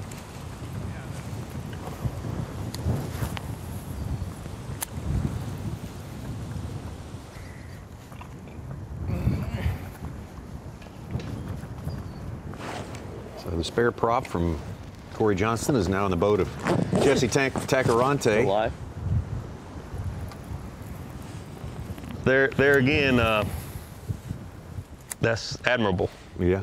Well, now you know if Corey has any issues, Jesse's going to pick him up and take him back, you know, like you would hope. Jesse went to take off and hit bottom and bent his prop, so had to loan him my spare. We have so many viewers. One of them, a friend of mine, Jason, from that area, said there's a rock pile very close to where Jesse is right now working on his prop that he it's almost 1 o'clock. Probably hit. At low tide you can hit. It's blowing like crazy, so we're going to have to head back here about, I'm going to say 5 after. We've only got a few minutes to fish, and the tide's pretty low, and there's a little ditch right here, so we have to take off out of this ditch in order to get across this big flat, or we're going to have to idle a long way, so.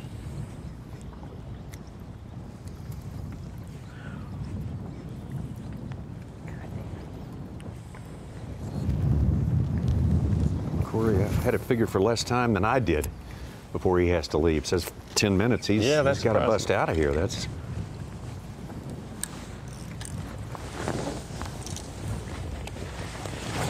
Guess he just doesn't want to cut it close. Yeah, with an hour and a half, that would put it at from 105, 110 to 240.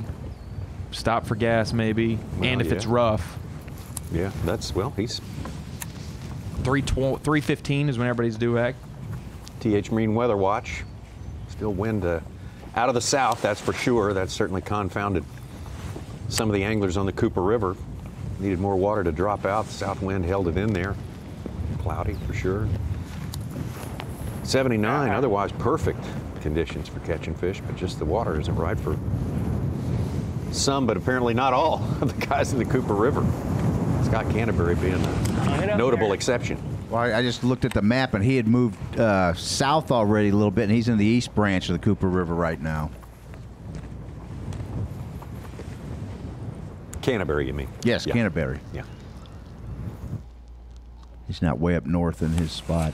The water not falling out hurts some of these anglers much more than others. Scott Canterbury, smart move there, fishing shallower vegetation with that buzzbait with this high water. The Luke Palmer, we've seen him quite a bit this week fishing offshore, hydrilla, and then obviously Corey Johnson, John Cruz. Well, I'm kind of excited and nervous, and coming back home will be kind of nice for me coming. But I mean, Gibson's not really my home lake by far, but it at least have some history on it, which is normally bad for me though, because that's one thing I gotta get out of is fishing that history and well, you've done this and that. It seems like it hurts me more than it does help me. Fork. That's kind of a nerve-wracking one there for me because I've fished it some, but not enough to know exactly probably what's going to be going on then. Going up north, that'll probably be like a shell shock for me because I ain't ever caught that big a smallmouth for what you're going to have to win every day up there. But I hadn't even really thought about it too much, really, as far as trying to win it or whatever, because the chips will fall where they want to at the end of the year, and all you can do is give everything you got at every tournament, and at the end of it, you know, if it's meant for you to do it, you're going to do it, and if not, you know, you swing on it next year. Won't be able to do rookie year again the next year, but at least be able to turn around and get Angler of the Year maybe, if that's a possibility.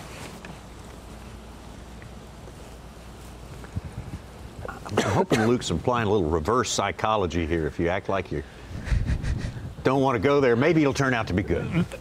Exactly. He doesn't want all those spectator boats around him. Hank Cherry just sent me a text that he's heading over the bridge at the mouth of Winyah Bay and some giant waves. All right. Well, something we need to look into for sure. Bassmaster Rookie of the Year, Dick's Sporting Goods Bassmaster Rookie of the Year race. And there's Luke Palmer right there in fourth place. Lee Livesey managing to stay in the top three despite not being out here fishing today. Drew Cook still right behind. Patrick Walters leading both races right now. We got a big race going on here, and we'll get right back to it after this break. You're watching the Bass Pro Shops Bassmaster Elite at Winyah Bay, being brought to you live by Yamaha. Blue Water by TH Marine, offering LED lighting solutions for your boat, trailer, truck, ATV, and so much more. Engineered and built to be rugged with waterproof and submersible options. Designed for easy installation, Blue Water is available in a variety of colors and styles. All backed by a limited lifetime warranty. Blue Water by TH Marine. In the wild, nature dictates that when it's time to eat, animals will instinctively find and devour the meal that satisfies them most. In the water, Berkley Powerbait's scientifically proven formula triggers the natural predatory instinct in bass. Now available in a plethora of shapes, sizes, and colors. Berkley Powerbait. Fish bite and won't let go. I'm pro angler Andy Montgomery. I've been making my living with Strike King products for a long time. So when they showed me the new Tour Grade line, I was all in. I knew I could trust it. What I didn't know was how easy it was to use. With the spooling tool and the prepaid envelope to recycle your old line included in every single box. Not only is it the best line on the market, it gives you the easiest fishing experience possible. Find out more at StrikeKing.com. While I travel the country on the Bassmaster Elite Series, I simply can't let the weather be the reason I don't win $100,000. That's why I use AFCO clothing to keep me warm, dry, and protected from whatever Mother Nature wants to throw at me. My season depends on it. My career depends on it. AFCO, any fish, any water. Sign up to compete in the inaugural Hook Bassmaster BASS Nation Kayak Series, powered by Tourney X, presented by Abu Garcia in 2020. The trail features 5 regular season events, with a championship to be held in conjunction with the 2021 Academy Sports and Outdoors Bassmaster Classic, presented by Hook. The first tournament will be at Logan Martin Lake in Pell City, Alabama on March 5th, in conjunction with the 50th Bassmaster Classic. To find out more details and to register, visit bassmaster.com/kayak.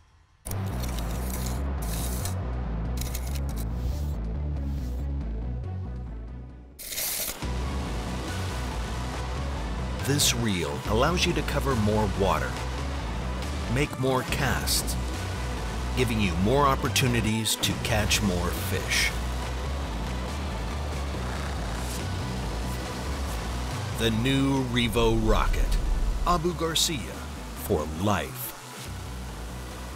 For over 70 years and 18 consecutive NMMA Consumer Satisfaction Awards, Skeeter continues to set the standard. And right now through March 31st, you can buy Save Fish with rebates of up to $1,500 on the all-new FXR Limited, up to $2,500 on the new FXR Apex, and double rebates of up to $3,000 on the ZX190 and ZX250. Hurry! Buy Save Fish ends March 31st. Visit your local dealer or SkeeterBoats.com to see why now is the best time to buy the Skeeter of your dreams. I can vividly remember back when I was a kid and, searching for information. And it was so much work and it was such a struggle to get that knowledge, to get that information. We talked about the equipment, we talked about the bait, we talked about how to pick it apart. It's highly detailed, specific information from A to Z to help you learn, get to the water, and become a better angler quickly. That's what the Bass University is all about. It's the Bass Pro Shops Bassmaster Elite at Winyah Bay, being brought to you live by Yamaha.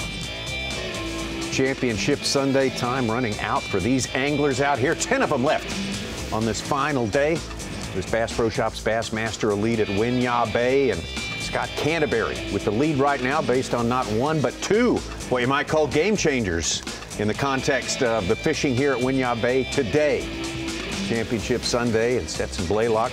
Canterbury's not shut the door. He didn't catch enough to shut the door, but he's certainly given himself a huge leg up on the competition and shot right to the top that leaderboard. The problem with, for Scott Canterbury, Corey Johnston, John Cruz, Patrick Walters, and all the rest who went up the Cooper River, time is just about done for them, David. Time is certainly running out. We're starting on the upper end, the northern end of the Cooper River, and you see coming down towards the intercoastal, down towards the Charleston Harbor. Scott Canterbury has moved into a different backwater area than we saw him earlier. Luke Palmer, you see him, he's spent quite a bit of his tournament right in that area.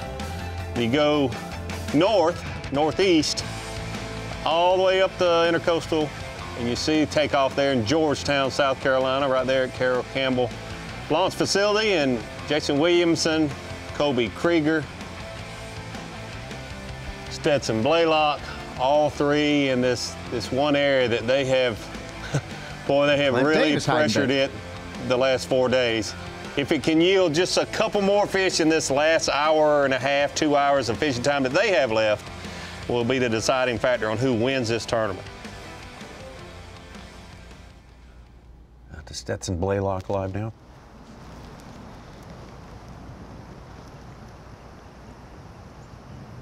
Fast Track has him 1 pound.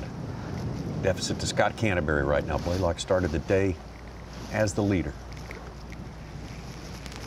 You see the water level several feet lower than when they started this morning. This is the time of the day that you have your best odds at catching these good fish. Canterbury now playing out his final few minutes of fishing as we speak. Gosh, it is so gray, I can't see nothing. Trying to look, but. See the gray skies in the background there. It's a pretty severe storm headed their way, but I think they'll be able to get the weighing in before it hits. I hope so. You figure that Kobe Krieger, Stetson Blaylock, Jason Williamson, and Clint Davis, they've got the better part of an hour and a half's fishing time left, so that's the big difference. Could be the deciding factor. Sure could be.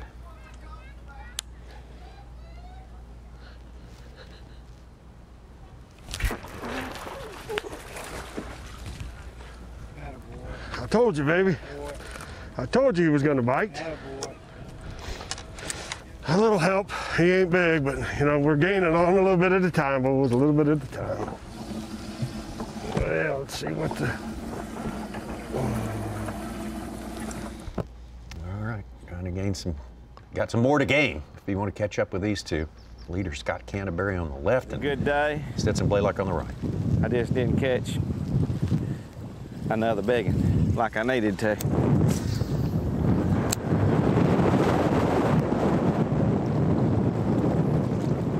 think it's great him not knowing we got whether he has the lead or not. To make a run.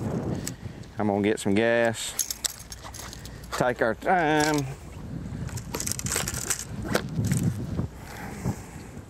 Certainly want to be leading every tournament, but I think you fish at your best when you think you need one more fish. You don't know that you're in the lead. You think you've got to have one more. Take care of some rods so we don't tear them all up. He caught that 6 to fill his limit, and if it would have gotten an update that he was, leading the event right then, he might have fished different and not caught that 4.5 or not, not gone in there, but.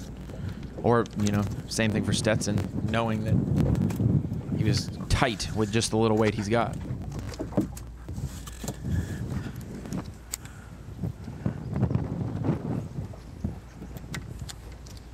Canterbury's got exactly 2 hours to get back to check-in. I was going to mention, even if he doesn't get the win today, he'll probably have Angler of the Year lead because he's moved up from 7th or 8th today to the top 3. Pretty sure it's going to be rough. He was only trailing Walters by 3 or 4. 3 points, yeah.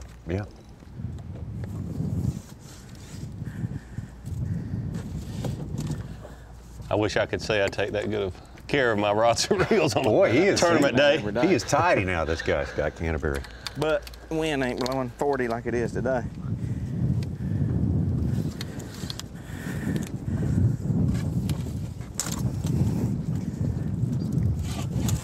Let's ride.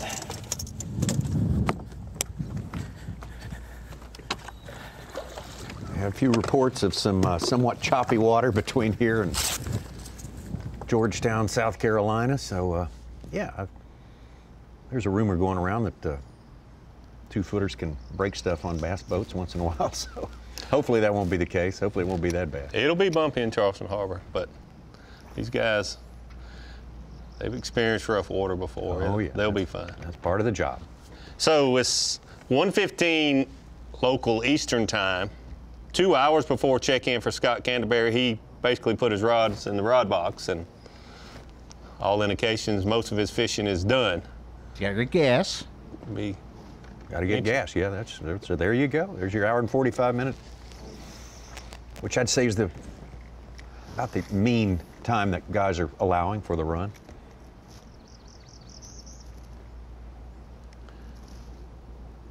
Stetson Blaylock, Clint Davis, Jason Williamson will be fishing during most of these next 2 hours, only 15, 20 minutes away from check-in.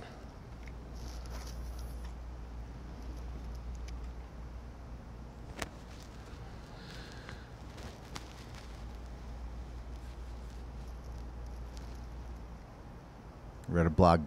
Blaylock says it takes him 18 minutes from where he's at, but he gives himself 30. Might not give himself quite as much extra time today with 22. Yep, 21. I'm sure he thinks right now he has let this tournament slip through his fingers. Got to be thinking that right now. Probably should be thinking that right now. As you said, Davey, you don't want to let complacency enter the picture in any way. We're looking at that wind blowing there where Luke Palmer is. It's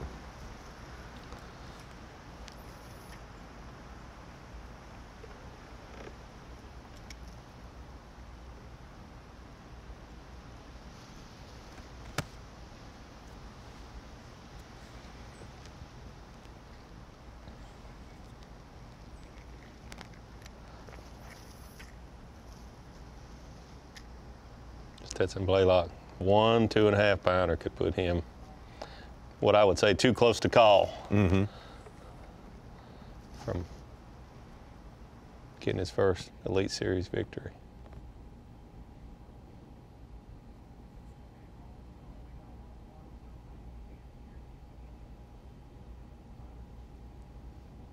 on the phone, a member of our team.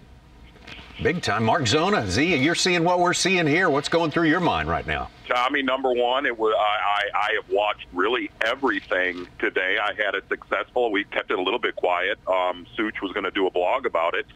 I had a hip replacement surgery Friday afternoon. What? No, what? Yep. Well, Davey knows all about it. You sound great, I must say. Well, and I appreciate the heck out of that, Tommy. You're welcome. Too much shagging when he was in Georgetown, I heard. That's right. It was a real quick decision made. But I will tell you, today I'm torn. I'm a big Masters fan, and this Molinari kid from Italy. I woke up this morning, Tommy, rooting for the Italian nation. But you know what? I'm all about 3 words. What's That's that? USA. There you go. That's what I'm about. That's you right. Give me some Tiger Woods. You know what I mean? Yeah, that's called heaven. Okay. Now, Z, I got to tell you, I'm embargoing all info on the current status of the Masters right now. Oh, gosh, I will not say another word. Don't say another word. If Molinari threatened Tiger Woods with a clam knife on the first tee, I don't want to know about it. Spoiler alert! No, in all honesty. Don't do it. Hey, you know what's been amazing about this tournament, and guys, we talked about this on day one. We talked about it when we did the hit with Mercer on the site. Yep. If you go back to when Britt Myers, when he won here, it was bait adjustment on day 3 and day 4. Areas that had got throttled with pressure.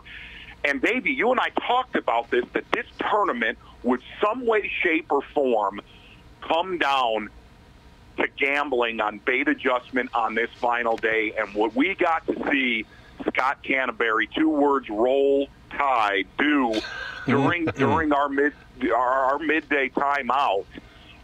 It was flawless. And here's what's amazing.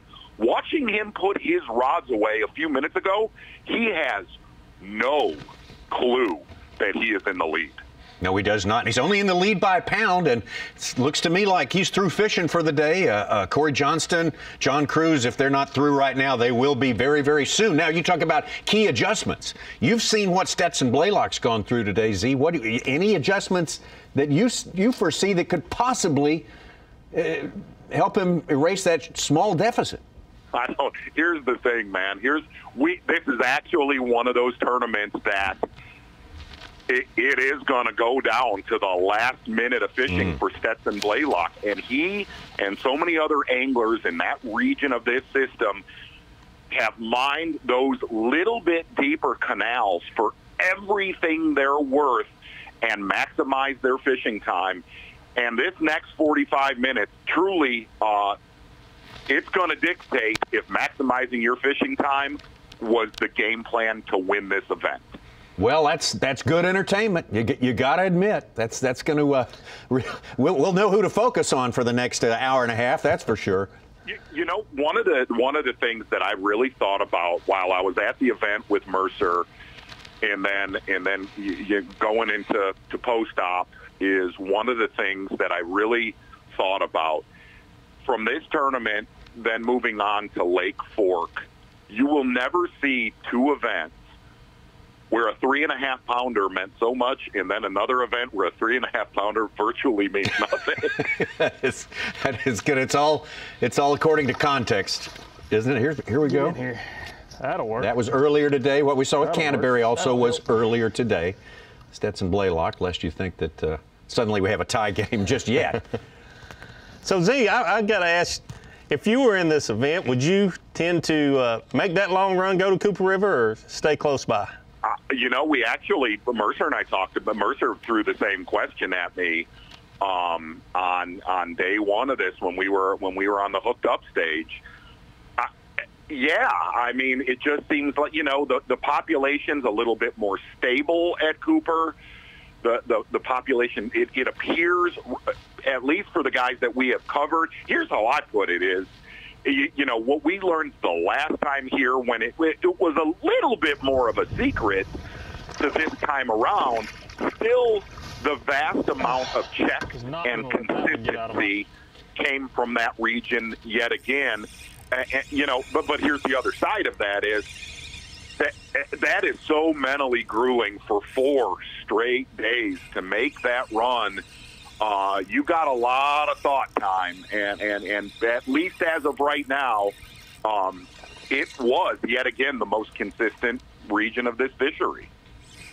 Does it surprise you, Mark Zona, that Scott Canterbury has been able to basically operate within the confines of a 15-acre pond and to, until the last hour and 45 minutes, hold off the rest of this field that had this giant fishery to deal with? Here is a very odd thing about this tournament. Very odd is if you went to Hartwell or Lanier or St. John's, you kind of knew some guys were on them and potentially on winning kinds of. We're going to see the same thing at Fork. I don't think anybody, to a man, came into this tournament and was like, I got a good shot to win this thing. You know what I mean? All right. Like I don't know that there was a single angler when I was backstage on Monday, and I'll throw Scott Canterbury right at the top of that list. He was so proud of his 11-pound stringer on Thursday. It was staggering. I don't think anybody really. I think guys were just hanging on for life in this tournament all the way to your potential winner. They're setting up. Well, that keeps you from being complacent, that's for sure.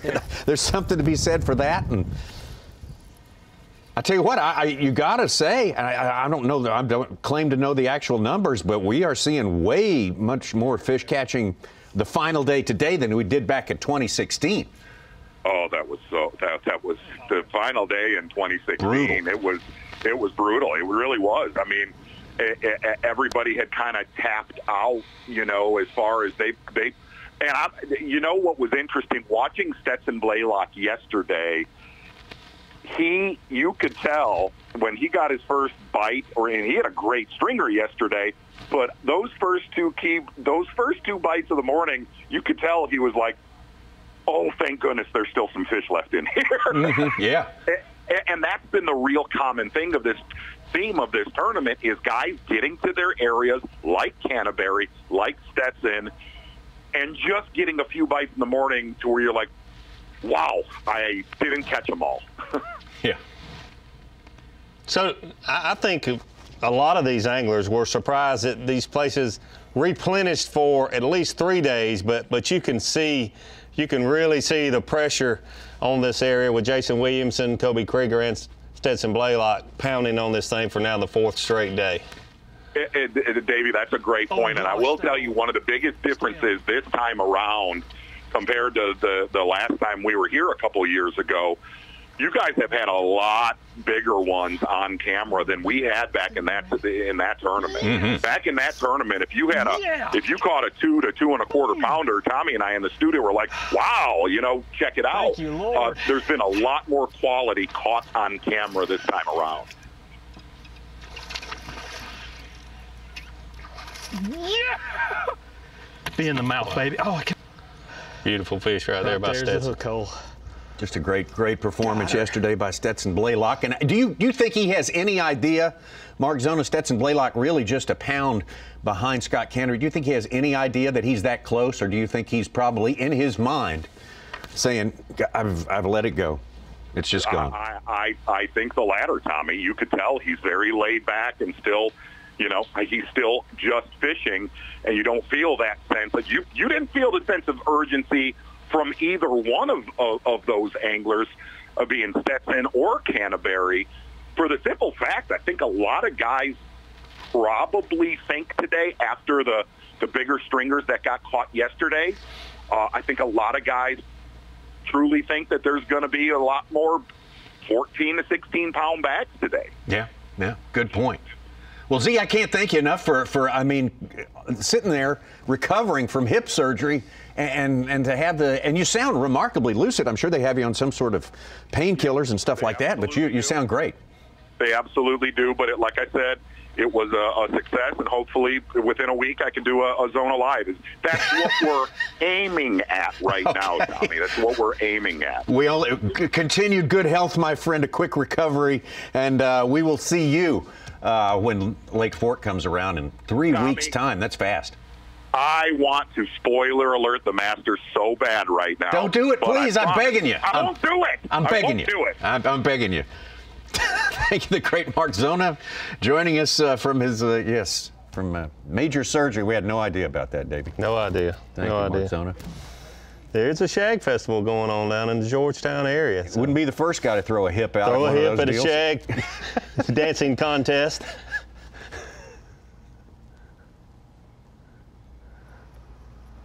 Now, shag dancing is a South Carolina. It's the state dance. It's the dance of the state. Yeah, Absolutely. It's the only state that has a state dance. Absolutely, but I've never tried it alone. I usually have my wife in the truck present. would he do it for us? Yes, it's all 1, 2, 3, 4, 5, 6, 7, 8. That's all it is to it. It's an 8 count. Yeah, just a little taste. Come on, just a little taste. Come on, Eddie. Come on. Gosh, we have a tournament going on. Okay. It's 1, 2, 3, 4, 5, 6, 7, 8. That's all it is. Man, you got to move. Breaking it down for us yet again. Mr. Breakdown, Davey High. I can't believe I get talked into doing such, jumping off boats, doing backflips, doing the running man, I'm just so easy. Mayflies. So easy. Mayfly sandwich. I usually don't anticipate what we call the rollout at the end of the show, but we know what's going to be in the rollout now. So I'm looking forward to that. Hey, if I really break it down, would I be considered for Power Pole Replay of the Day? Absolutely. You got my vote right now. We got a new one. Scott Canterbury have to be happy with what he got. I bet he'll do a shag. One of these anglers will do a shag this afternoon if they get that first blue trophy. We've heard Stetson Blaylock talk about it, what it means to him. He's one solid keeper away from doing that, while Scott Canterbury is on his way to fuel up, more than likely. Yeah.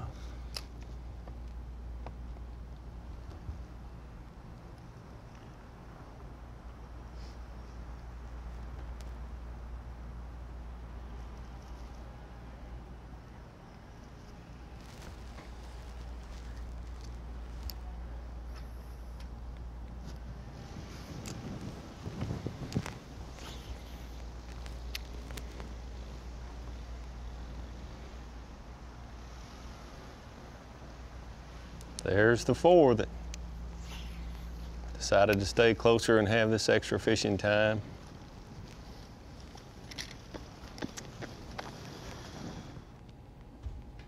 Right down to the last. Kind of nervous making, actually. It is.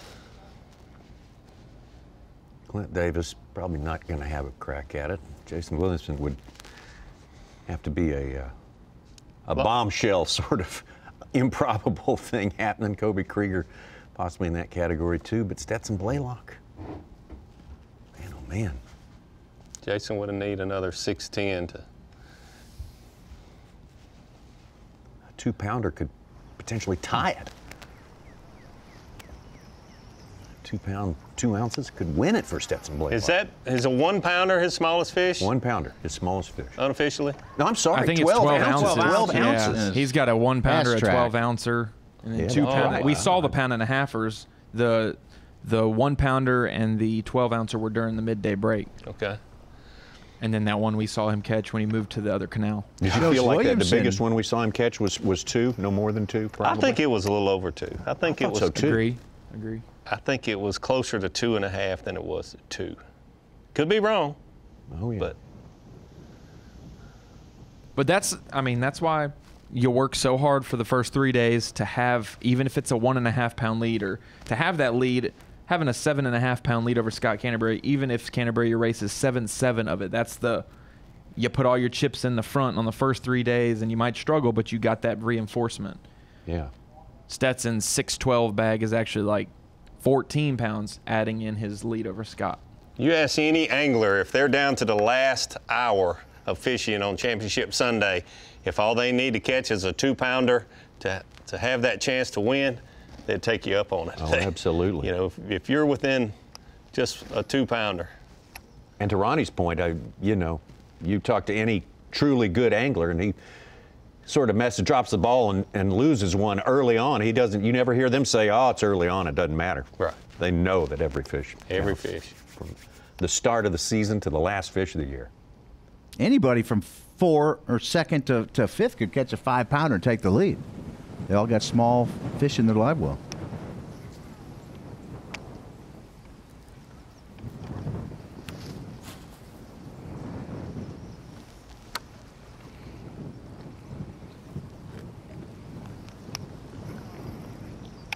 Be interesting if we get any live camera shots when those anglers do cross Charleston Harbor. Yeah. Got to try anyway. That's right. You're fixing to head into some weather. You got all your camera gear pretty well buttoned up, but maybe somebody will sneak us a shot some way or another. I'm guessing Luke Palmer's the only one that's still fishing that hasn't started his run back. I think all the rest of them. And he is the lowest on the river to begin with. So. Yeah. Right. It's got to be leaving any minute now.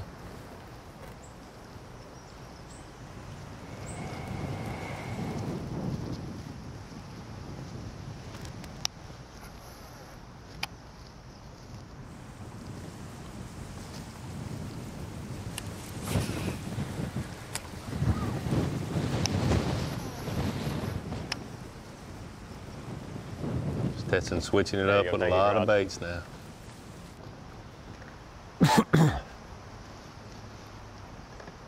Really a little bit irritated at himself for, he fished so well yesterday, and difficult stuff he was doing, and did it pretty flawlessly, and every day's different. Had a few miscues today and kind of beating himself up on that a little bit. He shouldn't, though, because yesterday was the exception. You fishing in the overhanging limbs like he was for so much of the day yesterday, you're going to have those little hiccups. And yesterday was just the exception rather than the rule. One cast, the wind blows it out. The next cast, it sucks it in there.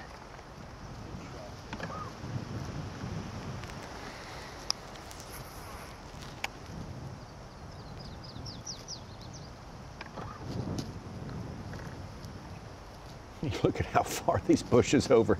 This is not the novice fishing That's all there is to it. spot right here. No, it's not. It's not.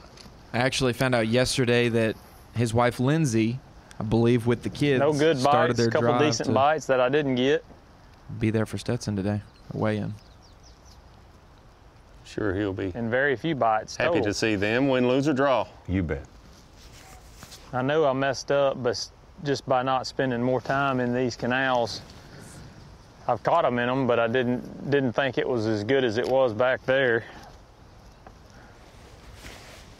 Like Kobe's on And another those one. guys stayed in here all day the first 2 days and didn't even make the top 35. So it's very hard to be disappointed today, just from what the week's turned into for me.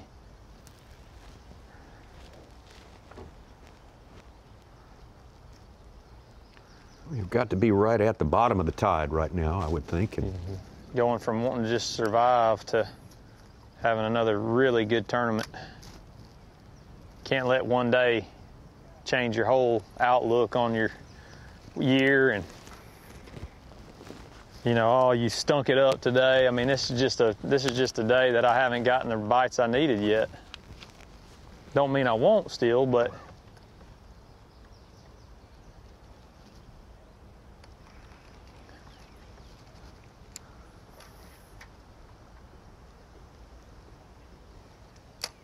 he has no idea that he's 1 2-pounder away from the lead. No, I'm sure he thinks he needs to catch 2 4s in order to get back in the game. He's one of 4 anglers that coming into today that had caught over 10 pounds each and every day of the tournament, so this is by far his worst day, but that's all just portfolio to his total.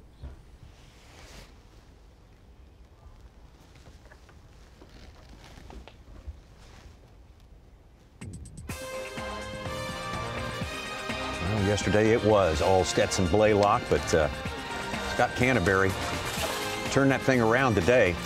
We saw him yesterday. Scott Canterbury was fishing a little farther up the Cooper River than most of the other anglers that had made that journey. Today, I ain't got a whole he lot. switched up to that buzz bait, and boy, did it change things for Scott Canterbury. Corey Johnston, yeah, disappointment for sure. Expected much bigger things to happen up there in the Cooper River for him. Jason Williamson, he's pulled his fat out of the fire a little bit today. Maybe he could, as Such says, maybe he could jump a giant and be part of the conversation for winter before this thing is over with. He's got some time to do it. That's what we talking But boy, about. that may be the game changer right there. That may be the door slammer right there, but too early to say that right now. Stetson Blaylock has too much time to fish. We cannot call a winner at this point right now, but Scott Canterbury in the lead. Scott Canterbury on his way. Stetson Blaylock was still fishing. Scott Canterbury on his way back to check in. We'll have to see if extra time is going to pay off for Stetson. All right, we will see, because we'll be back with the final hour and a half in just a moment. We'll take a break right now. You're watching the Bass Pro Shops Bassmaster Elite at Winyah Bay, being brought to you live by Yamaha. Your time on the water is precious. You return season after season to make unforgettable memories. Fight a few fish, reconnect with friends, and recenter yourself. If you count on having this time, you need an outboard you can count on to power it. That's why boaters stay with Yamaha for the long run, for life. They know reliability starts here.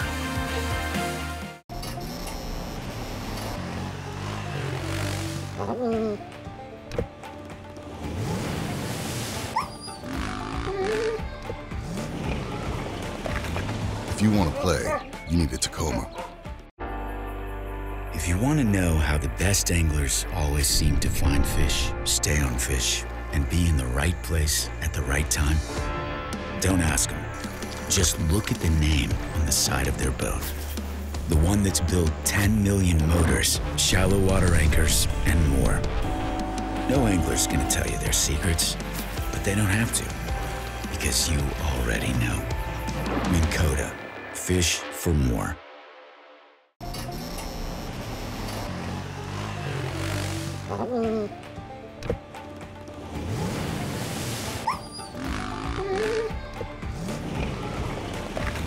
If you want to play, you need a Tacoma.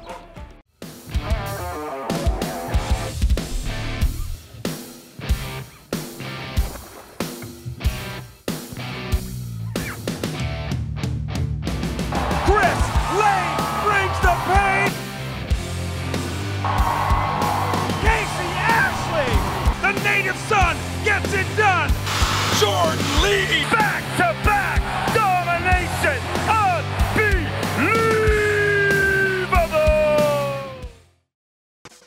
It's the Bass Pro Shops Bassmaster Elite at Winyah Bay, being brought to you live by Yamaha. Close, hard-fought competition. That was the prediction. And yes, sir, that's what we got right now. Look at that. 1 pound separating Scott Canterbury and Stetson Blaylock at the top of the leaderboard. A little farther back is Corey Johnston, John Cruz, Jason Williamson, Scott Canterbury. Now, we've got to lay this out in the right way. Scott Canterbury blew this thing open, actually, around noon today, with 2 fish catches. Take a look at the first one right here.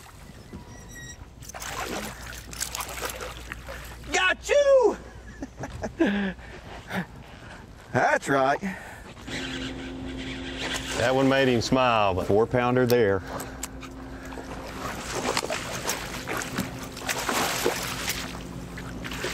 Got you! That's what we're talking about. Woo!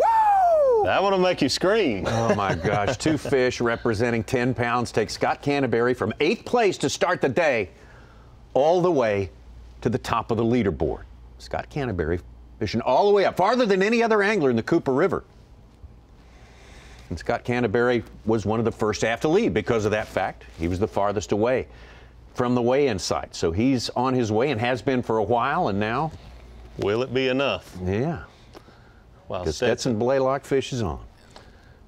Stetson's still got... He looks keyed up on one. Probably... Let's see. Oh, we do like it when he pulls that out. He's spotted one on the bed. Crawler right there. Look out. Finds one he can catch. He's only a pound behind Scott Canterbury.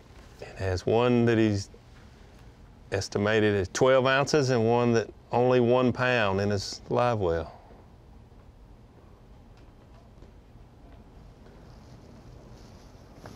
Well, this is what we wanted to see here. Maybe not what Scott Canterbury would want to see, but.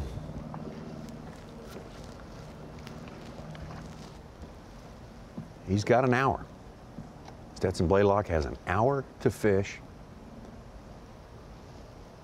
Or 45 minutes if he sticks to his regular schedule of leaving 40 or 30 minutes early instead of 15. It's a 15-minute ride. Yeah, it's 1:45 there, and they check in at 3:15. Oh, 3:15, not 3 o'clock. Okay. So he's got a little bit longer. Solid than that. hour. Yeah, solid hour. About an hour and about 7 minutes to cull if he wants to take that long before, depending on how big it is. I don't like the way he's looking up and down the bank like maybe that fish moved. I think that tide being super low's got it skittish.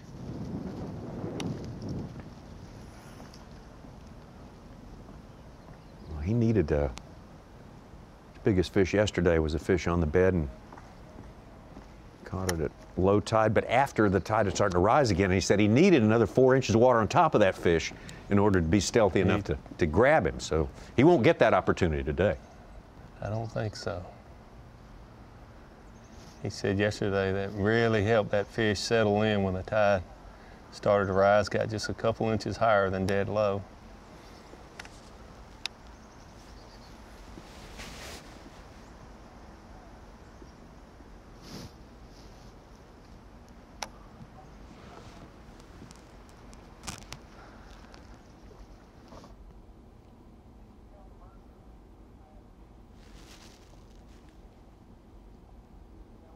Get your bait in there, not quite so. Something a little more finessey. Yeah, a little smaller and duller. Yeah, natural.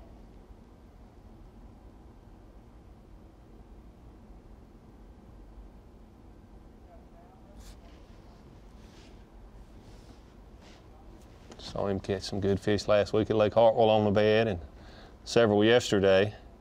He's certainly good at this. Fish will settle down. Could be the winning fish.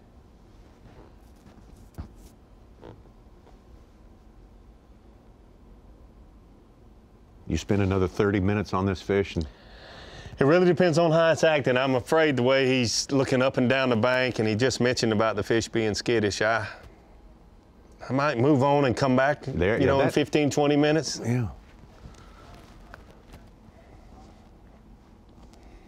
Don't know exactly. We know Kobe Krieger and Jason Williamson are in that same area, but you don't know how far away they are and how confident he feels about leaving it in them, maybe seeing that fish and catching it. Well, he's going to move on for the time being, it looks like. Good to have in his back pocket, though. Yeah. Better not knowing about one. Yes. Oh, yeah. That's what Kobe Krieger's looking at right there. A little dark shape on the bed.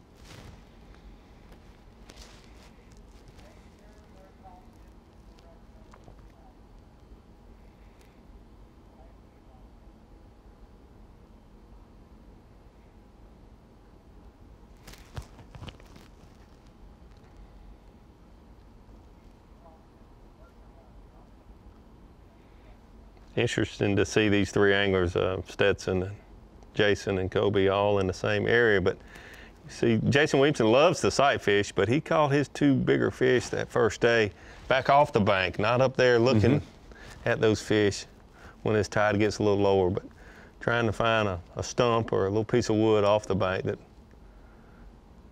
he could put his drop shot on or whatever. Yeah. Finesse worm.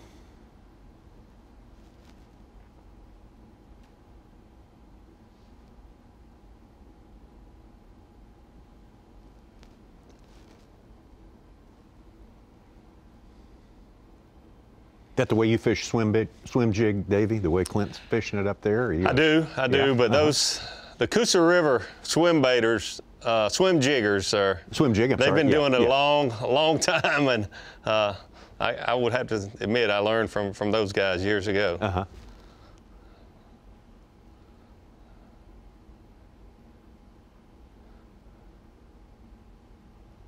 Great technique this time of year. Some fish still spawning, and a lot of those fish post-spawn.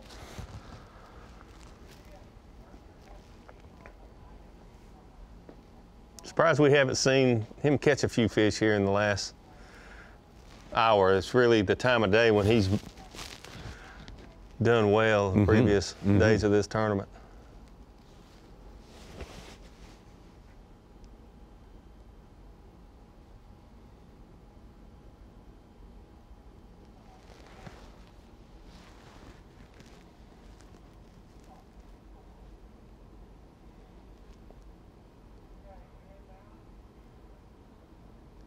Can't hear Stetson there though. Another thing with that fish that he saw, it could be a 2.5 pounder, and he may think, hey, that won't do me good. I need to find a 4 or 5 pounder. Ooh.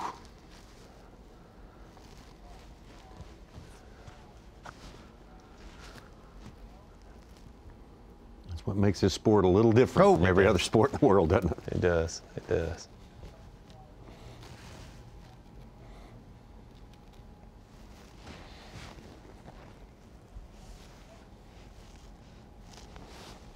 It's what makes our weigh-in so interesting. Yeah.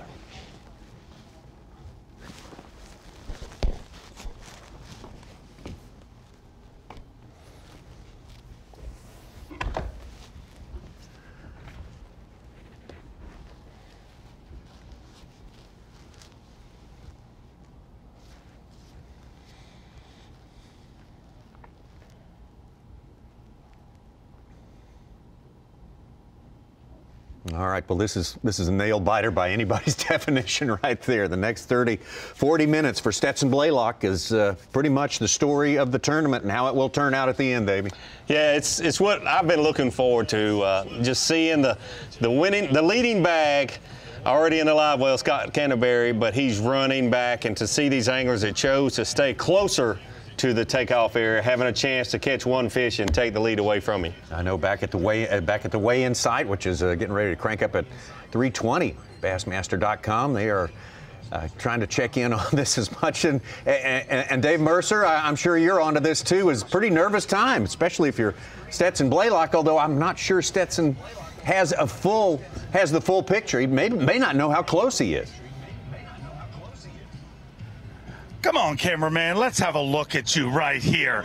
We are excited to be here, of course, and joined by Bill Lowen, guys. And yes, it is a nerve-wracking time. You want to talk about a tough situation.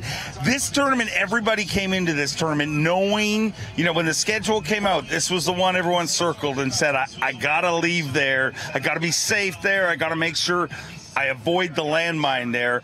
And Championship Sunday has reminded us, just when you think this tournament was super easy, it reminds you of just how tough a tournament it really has been, because, that wind just shut down that bite with those guys making the long run. Are you thankful to be here, Bill? not dealing with that? No, I'm not at all. I'd have loved to have the opportunity to run down there and come across that bay and 6-footers and have crabs in my underwear when it was all said and done. But, on a tidal system, the wind can wreak havoc on your deal. It can stall that tide out and make the fishing extremely tough, and I'm sure that's got a lot to what's going on today. And then throw on top of that the fact that it's hard to fish the way these guys are fishing in the wind. You know, a lot of guys are fishing little finesse style baits, and when the wind's blowing, it's hard to do that. Well, enough talk about the crabs in your underwear, Bill, but let's talk about Luke Palmer, an Elite Series rookie. A lot of young guys and there's the crabs. Yeah, exactly, right on cue. Look at that. Where these areas that these guys are fishing, is this similar to the stuff you fished in the tournament? It is. I was fishing Little Creek, you know, basically a main run of a creek that had some drains coming out of the marsh.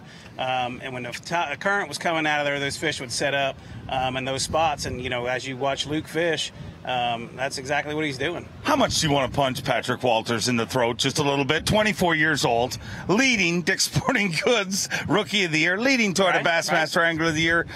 The future is bright, obviously, as we've seen 4 events into this season. You know what? Every year it never amazes me that there's always new superstars that show up. And this year's going to be no different.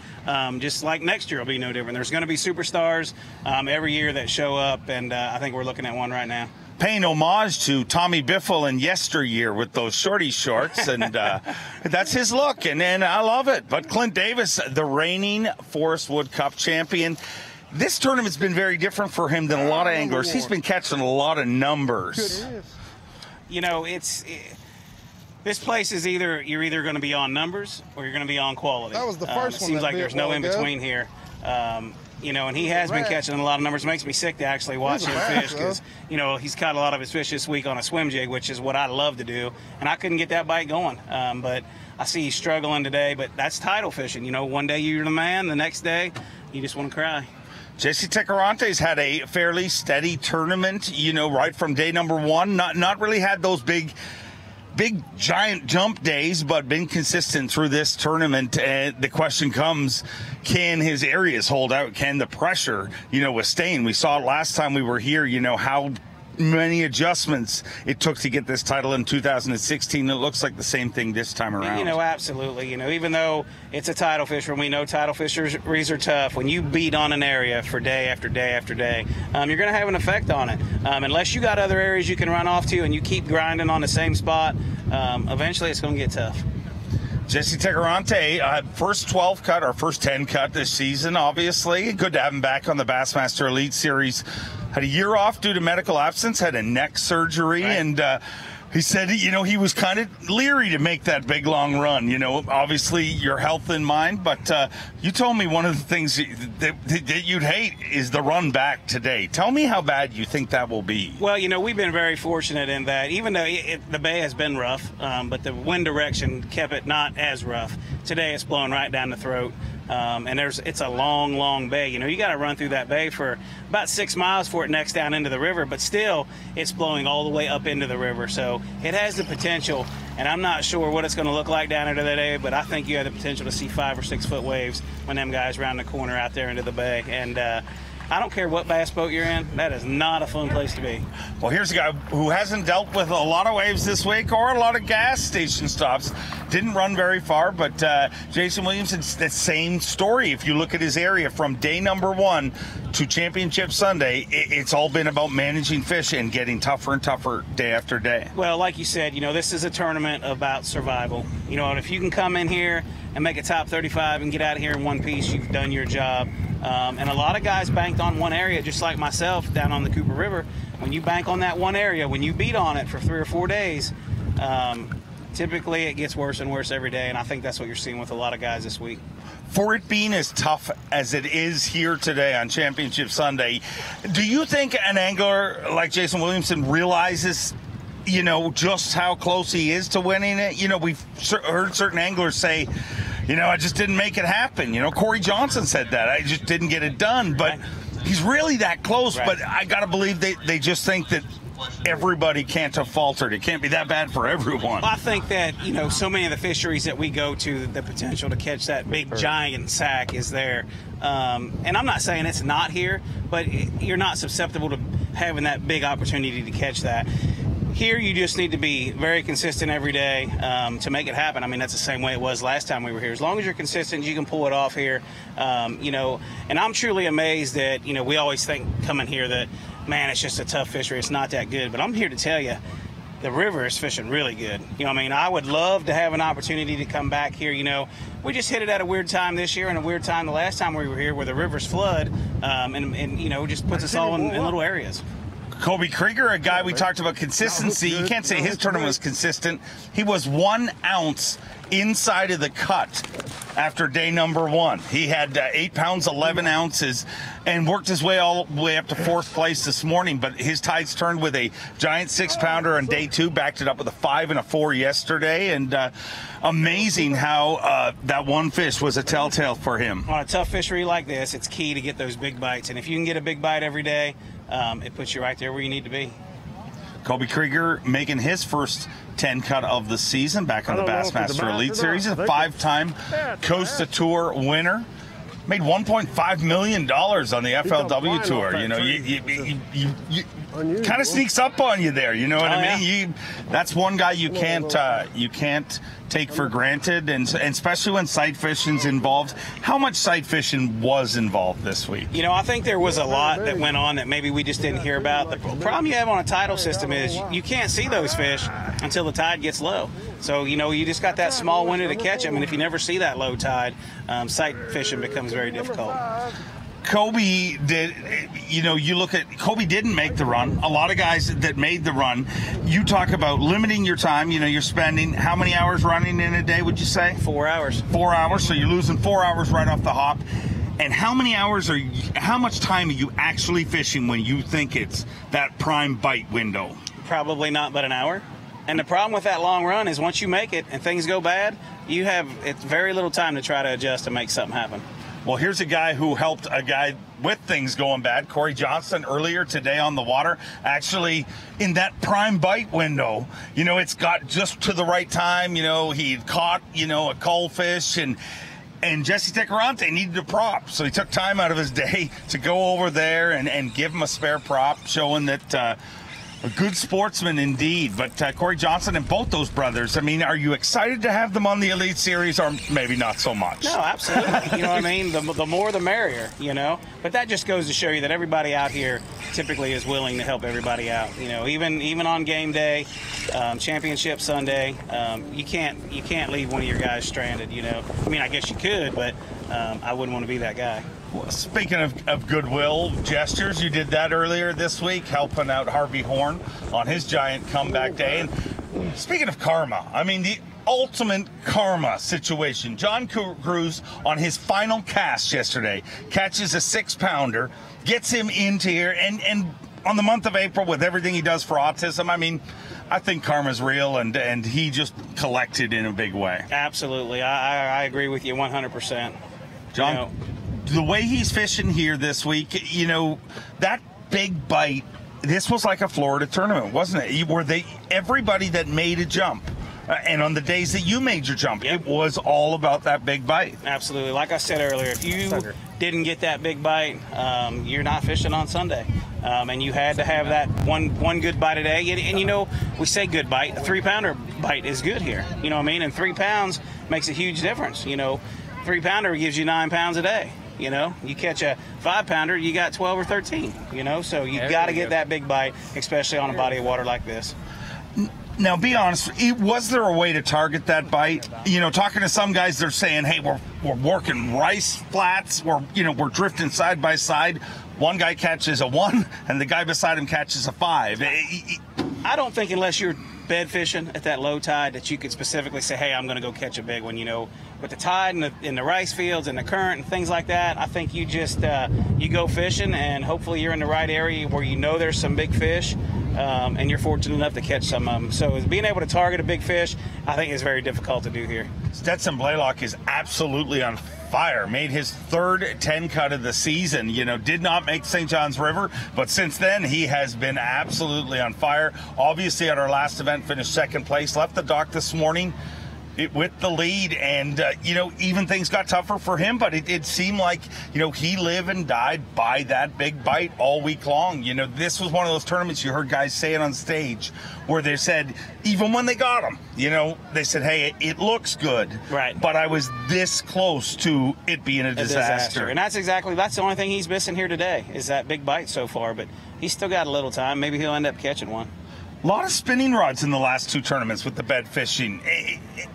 Is that because of just how much pressure is on some of these fish? I think so. And, even though we think it's a dirty water river, the river is really clean. I mean, you can see down 3 or 4 foot in some of these areas. So to be able to break that spinning rod out and use them finesse-style baits is huge. And like I said, even though you think the water's dirty, it's really, really clean.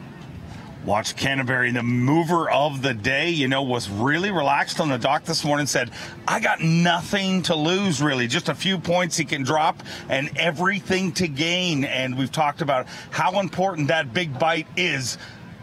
And let's have a look at a bigger bite here by Scott Canterbury.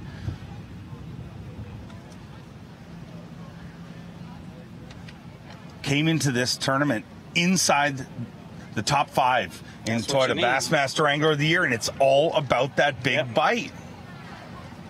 I mean, that sounds like, kind of it's a John Madden, the guy who scores the next 7 points will win. Right. But yeah, that's exactly what you need here. Oh, man, that is a big fish.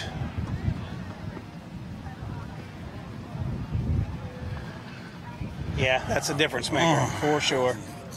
That is a difference maker, and I know it's painful for you to sit and watch another guy holding up his big fish, but you had difference makers. Let's have a look at your difference makers earlier in the week. Tell me what you're doing here, Bill. I'm fishing inside and outside bends on this river deal, and, concentrating on current breaks, and that fish was just sitting in a little current hole. And when she come out there and ate it, she looked like she was about 8 foot long. I told my Marshall, I said, I think I got an 8-pounder on, and it was long enough to be an 8-pounder. She was skinny, but you know what? This is a difference maker for sure. I needed one of those yesterday, or at least half of one of those. Of course, this footage from day 2 of the tournament. That biggest bag, your biggest bag of the tournament was day 2, correct? Yes. Yep. And this fish definitely helped. I think this was like a 5.4, something like that.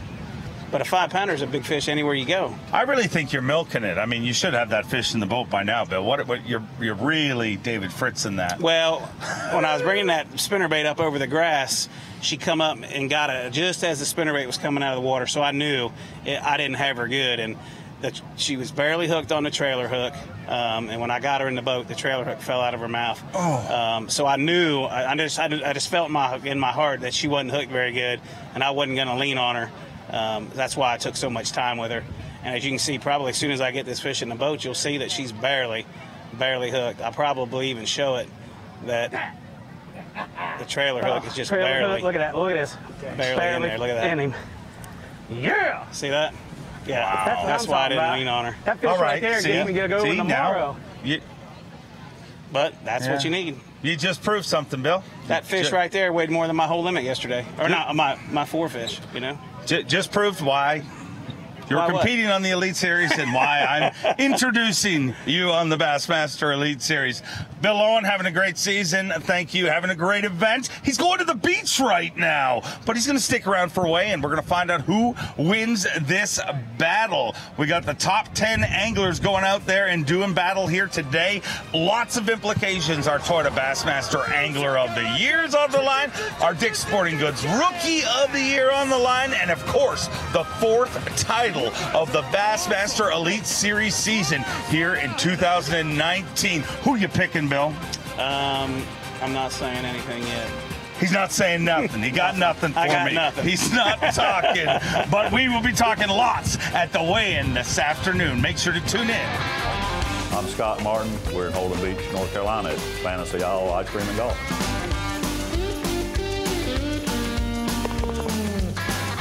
Probably the oldest shop in Holden Beach now, built by local artists. Have ice cream. We have make all our waffle cones homemade here in the shop every day. It's interesting. We kind of smell the history of this place. It's really nothing quite like it. Gets in your clothes, gets in the hats we sell. People don't want the one out of the box. They want the one that's hanging over the waffle irons that has the smell in it. I'm a fisherman and a fishing fan for sure.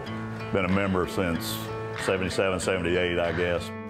Everything I've ever done as far as boats or gear or tactics, I mean, it all goes back to Bassmaster magazine. I mean, that was the authority on everything that we learned how to do. At the end of the day, we're all fishermen, and we like to see fish, and people like to see fish from their local water, and so you feel like every one of those fish is your fish. You're proud that these guys came in and showed off your water and your fish, and they're bringing in beautiful fish, and people are excited. I'm like, you know what? It's going to be good. Everything's going to be good.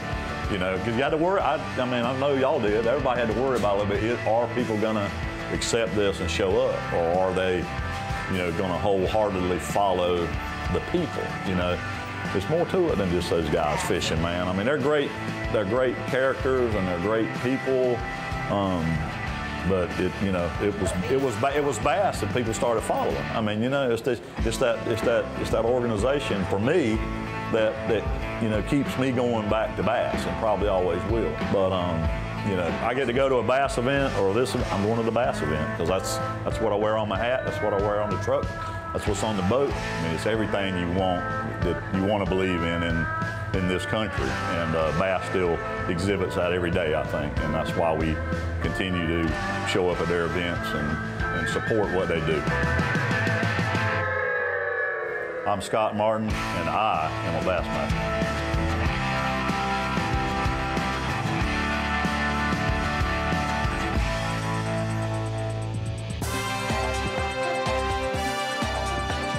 You're watching the Bass Pro Shops Bassmaster Elite at Winyah Bay, being brought to you live by Yamaha.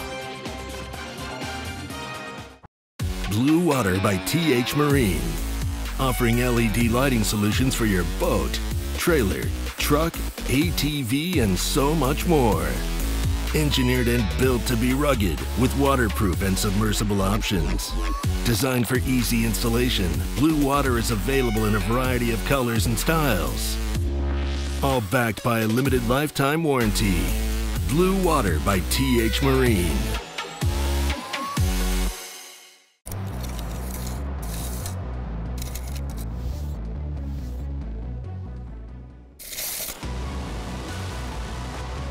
This reel allows you to cover more water, make more casts, giving you more opportunities to catch more fish. The new Revo Rocket, Abu Garcia for life.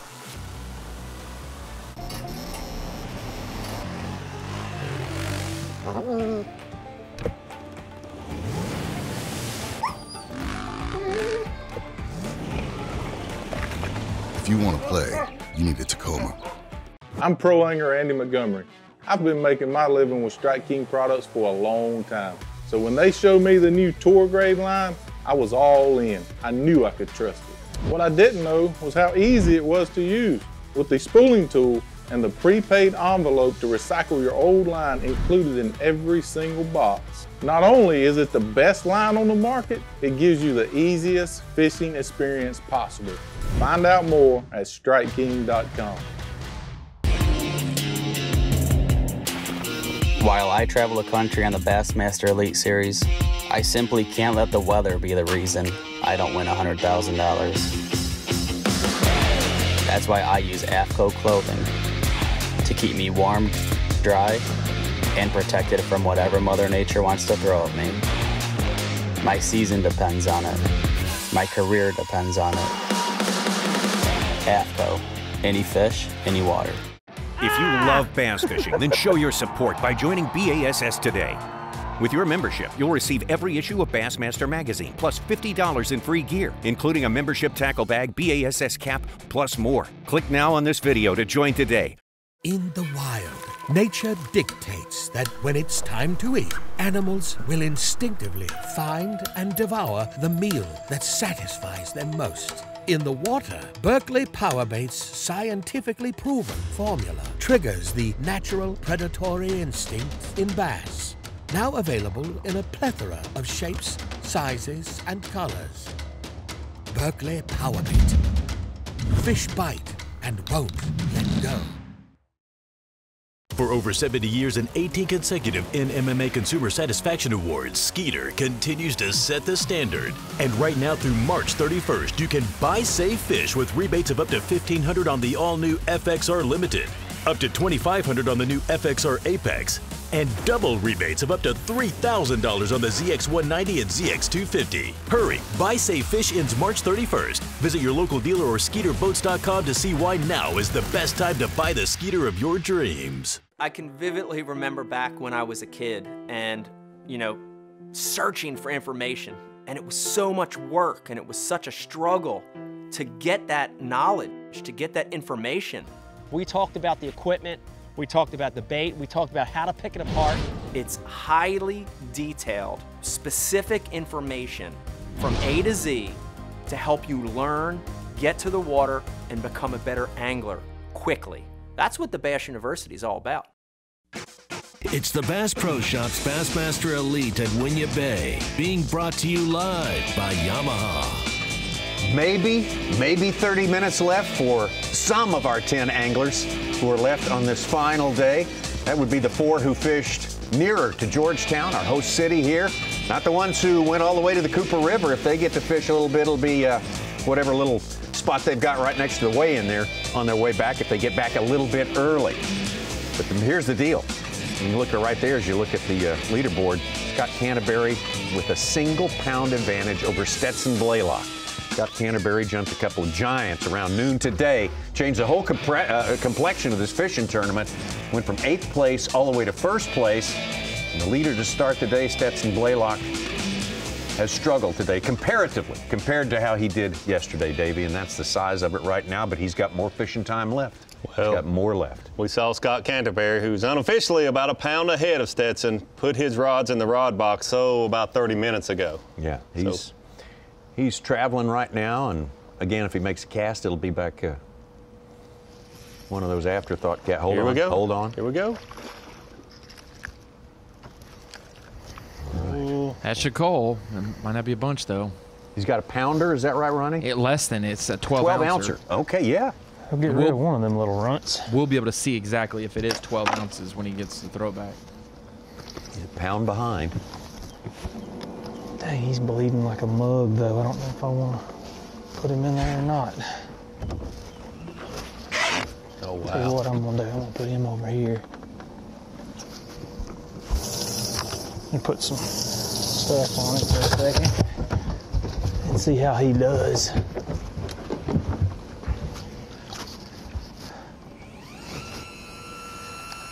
See if I can stop that bleeding. TH Marine G-Juice. Fish Care product. See if he's going to act right while I get these other ones going. Fish. See which one's what here.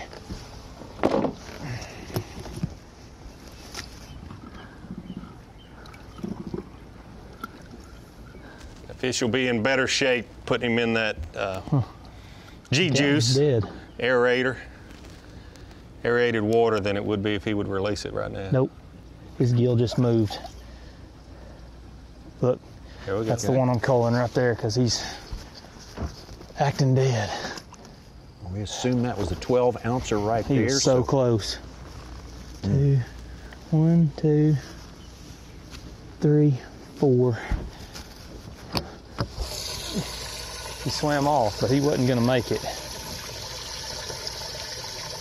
That one looks pretty good there with that Rejuvenate on him.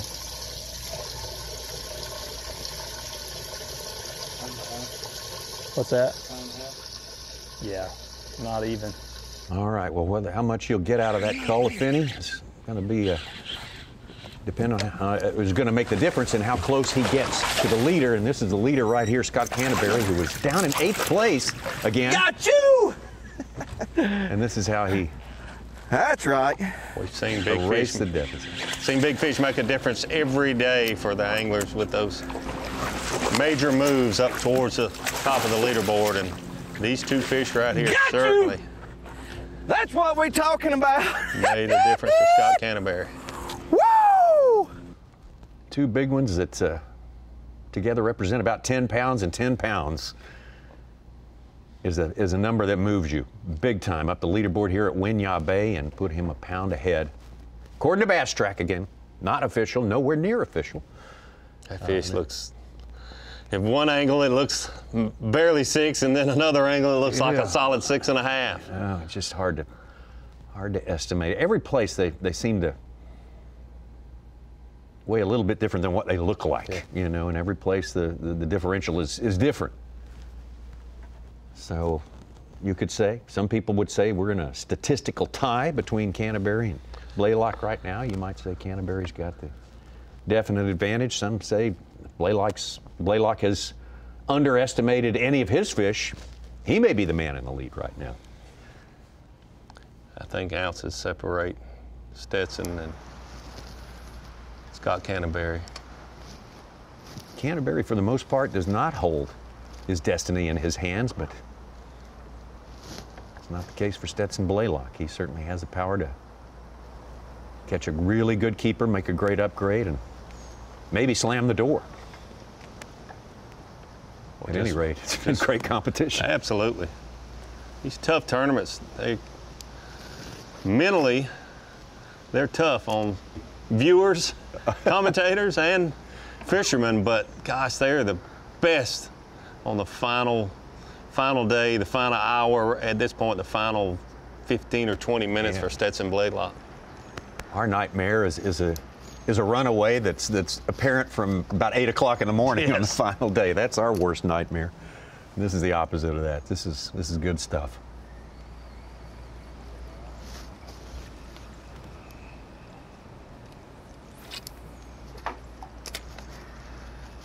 Stopped my boat in a bad spot. I can't even cast now.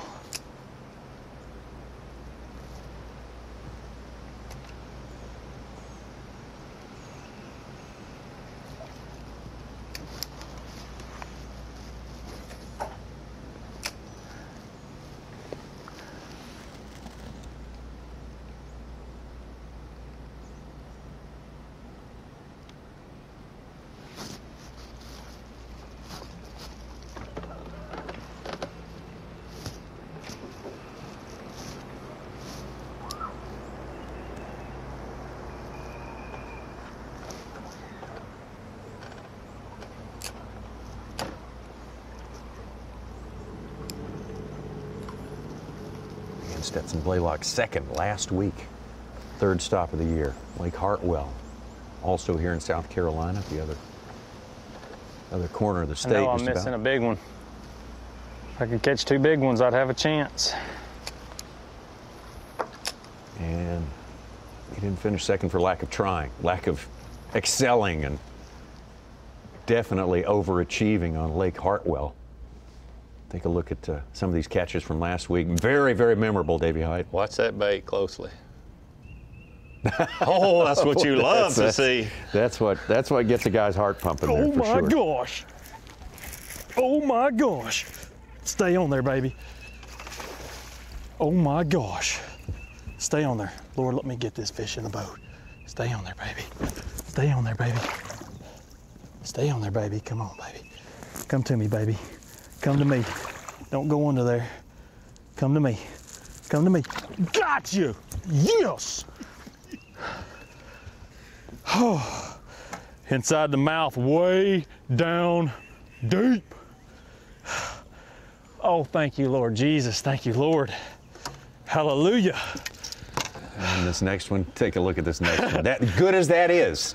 This next one, just the grab has to be seen to be believed. I don't even know, man. The very beginning of this next cast. I don't even know. Watch it. Oh, that's a big one. Come here. Come here. I don't want to get. Yeah. Great camera. Oh, that was great performance by Stetson Blaylock. Unfortunately, he ran into Brandon Cobb, who was absolutely the master of it there. Suckers are sitting in inches of water up there.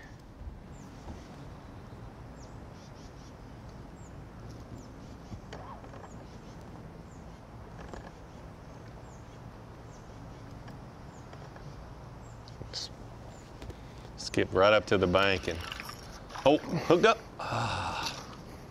Oh. No, I don't think that'll help him. That ain't the same one. He's got a 1-0 in there as well.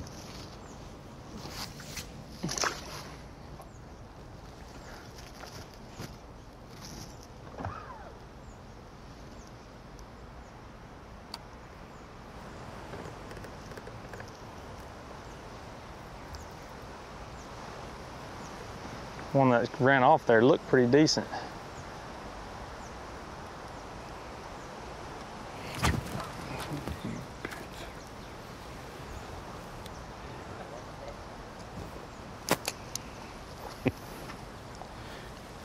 You little scrounger.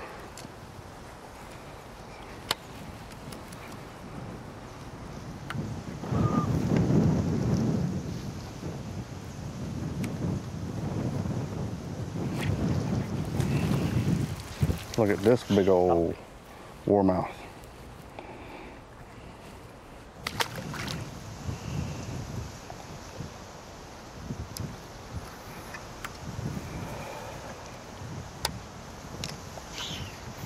It's been a straight up goat roping for me. All day kind of struggle.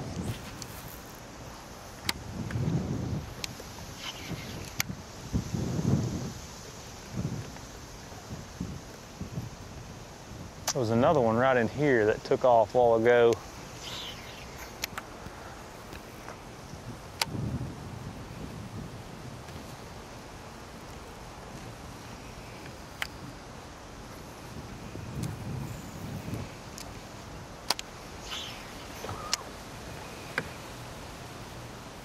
Get packed up.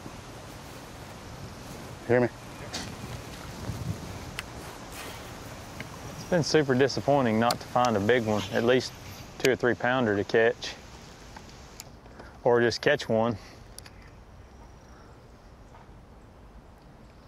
Fishing.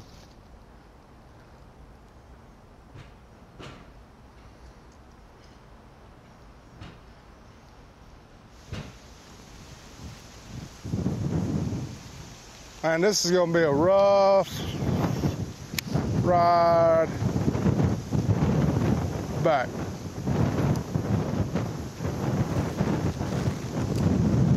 I mean, I'm gonna leave 15 minutes early. We're leaving at 2:45. We're doing it 3:15, right? Yeah. I hate I only got 2 fish, but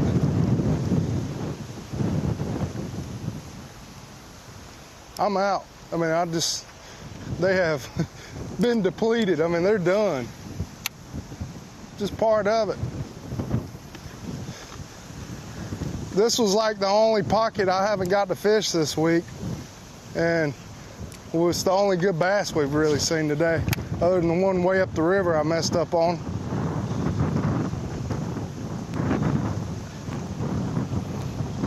That was probably him that rolled on me right here.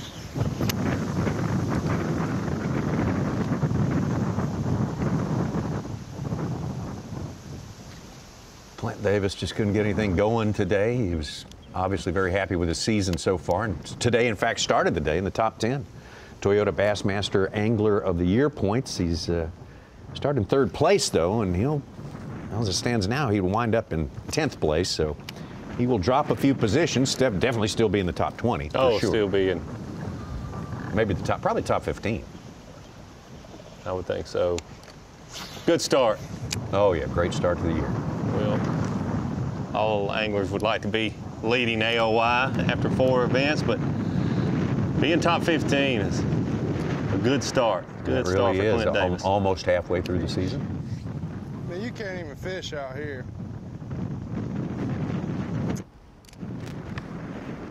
Said he's up that swim jig just to cast it.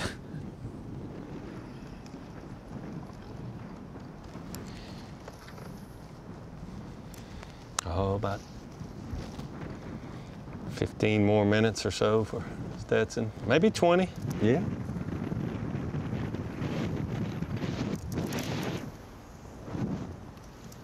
One of these days it'll work out right. when it counts.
Golly.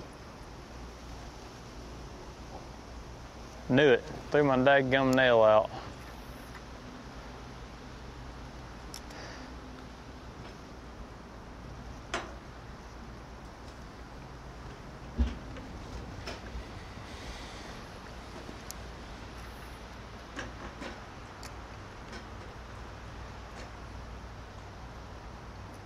Sucharani, any feel for poundage size of fish on average this tournament versus the 2016 edition of Winyah Bay? A lot more limits. The total weight to win will be higher for 2016. What was it? 55, I think, or so. 56.3, yeah. 56.3. That's what it was in 2016? Yeah, and we're close to, we're at that 50-pound mark right now. Okay. I think up and down the field we had more limits, though, and yesterday it actually went up from 1.9 pounds of fish to over 2 and change. For an average keeper? Average. And that was, yeah, we saw how many big ones were getting caught and how, you know.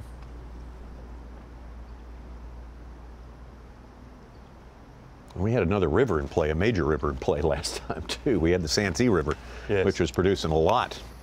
And, boy, that just, it worked for Hunter Shryock a couple of days and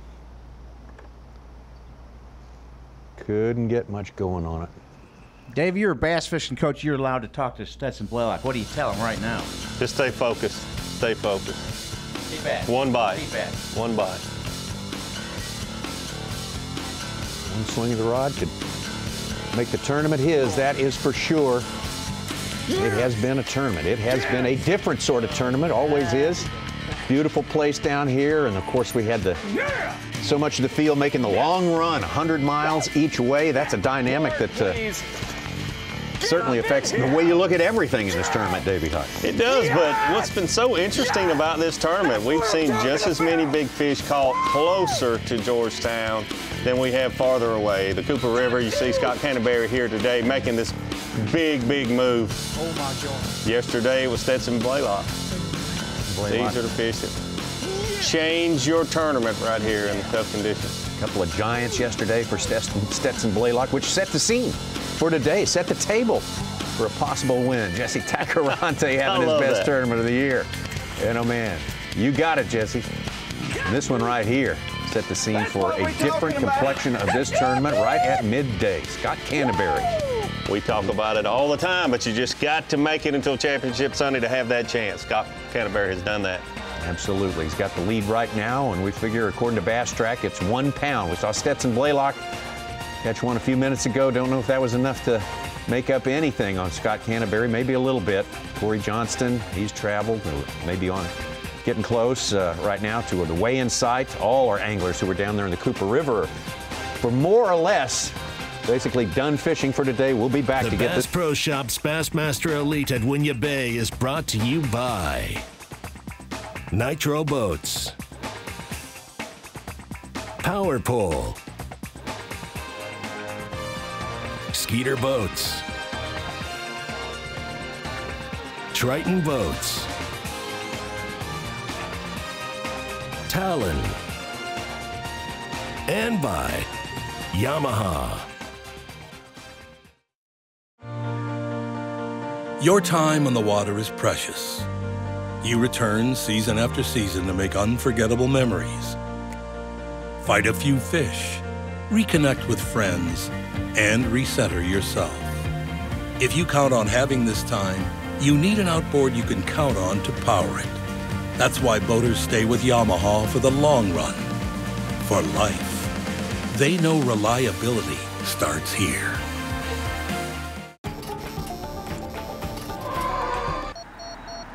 Pre-collision system, standard, on the 2020 Tacoma, so you can go from one epic playground to the next. If you want to play, you need the Tacoma. If you want to know how the best anglers always seem to find fish, stay on fish, and be in the right place at the right time, don't ask them. Just look at the name on the side of their boat. The one that's built 10 million motors, shallow water anchors, and more. No angler's gonna tell you their secrets, but they don't have to, because you already know. Minn Kota, fish for more. In the wild, nature dictates that when it's time to eat, animals will instinctively find and devour the meal that satisfies them most. In the water, Berkley Powerbait's scientifically proven formula triggers the natural predatory instinct in bass. Now available in a plethora of shapes, sizes, and colors. Berkley Powerbait. Fish bite and won't let go.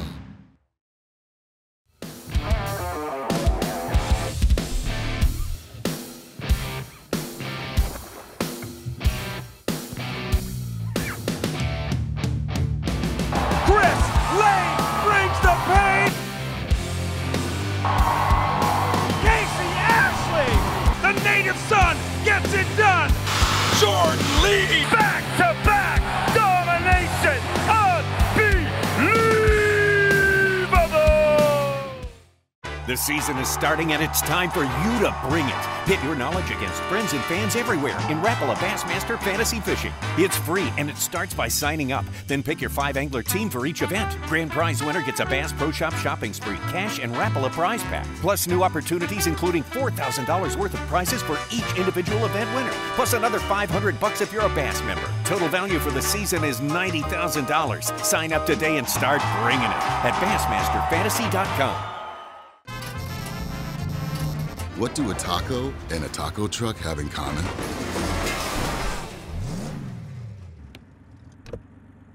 Nothing. If you want to play, you need a Tacoma.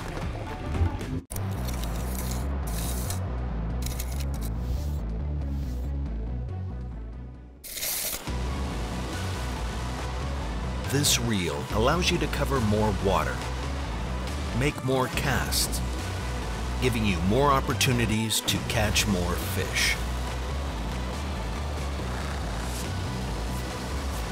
The new Revo Rocket, Abu Garcia, for life.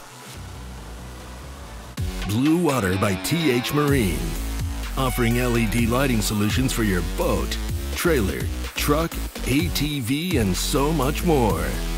Engineered and built to be rugged with waterproof and submersible options. Designed for easy installation, Blue Water is available in a variety of colors and styles. All backed by a limited lifetime warranty. Blue Water by TH Marine. I'm pro angler Andy Montgomery. I've been making my living with Strike King products for a long time. So when they showed me the new Tour Grade line, I was all in. I knew I could trust it. What I didn't know was how easy it was to use. With the spooling tool and the prepaid envelope to recycle your old line included in every single box. Not only is it the best line on the market, it gives you the easiest fishing experience possible. Find out more at StrikeKing.com.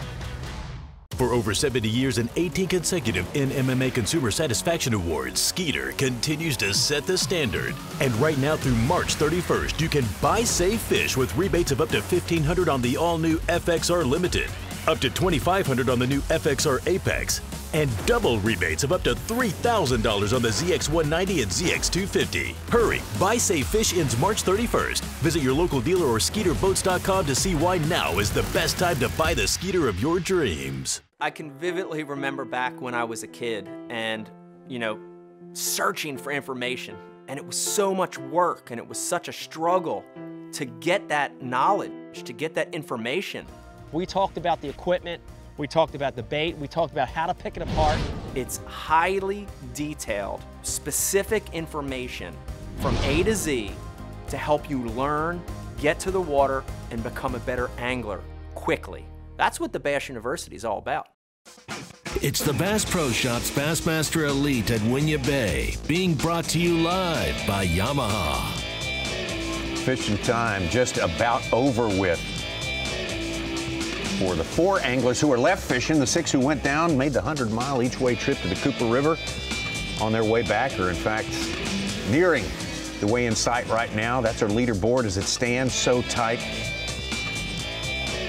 One thing about the leaderboard, it has changed at the top every single day, and it's almost too close to call. Only 8 ounces difference unofficially between first and second right now. Big order of business for us on each and every tournament. Day is the Mercury move of the day. And I think for our Mercury move of the day, let's go to our leader, Scott Canterbury, and his move started very early this morning, Davey Height. Not just your average move, but about a move from Georgetown, Carroll Campbell Launch Facility, take off and check in down the Intercoastal Waterway.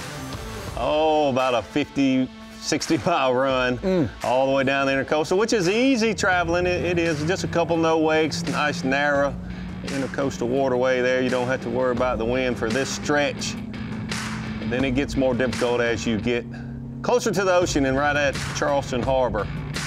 Everything opens up, and this is where you're exposed to the wind, the tide, the current, and other boat traffic.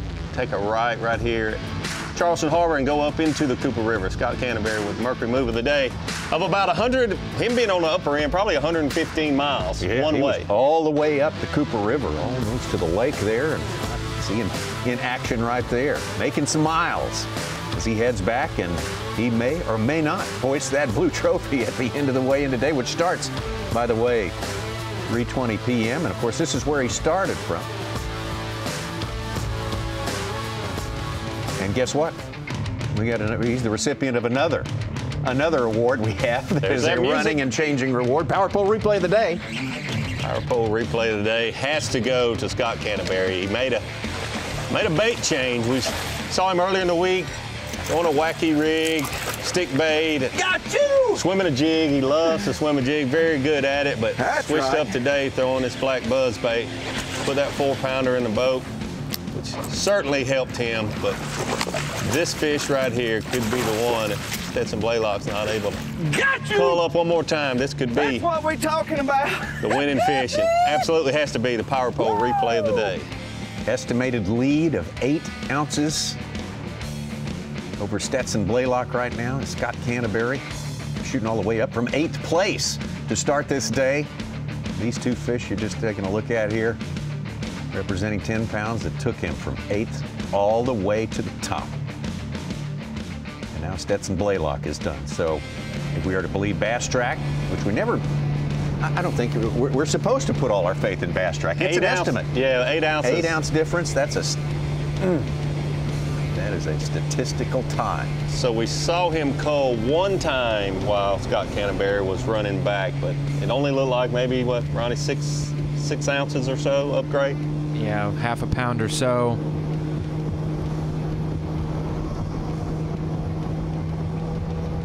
Well, it seems like a good while ago when we started back 4 days ago. On the other hand, it seems like it wasn't long at all, but we've seen a lot. Oh, that's not the power pole replay of the day you want, but for Derek Hudnall, it was on day one. I talked to him last night. He's still thinking about that 3.5 pounder that he jumped off on day one.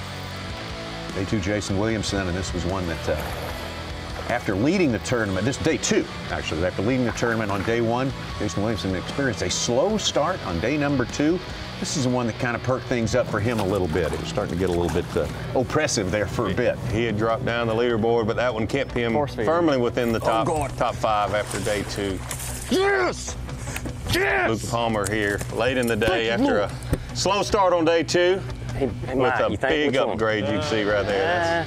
That's kind of fish that kept him in the top 5. All in all, a good tournament for Luke Palmer. Drop in that our own Ronnie Moore predicted him as one of the winners here in this tournament, or one of the ones to do very, very well. Bill Lowen, we thought maybe this would be his shot. First win on the Bassmaster Elite Series after so many years of coming so very close, being so overdue.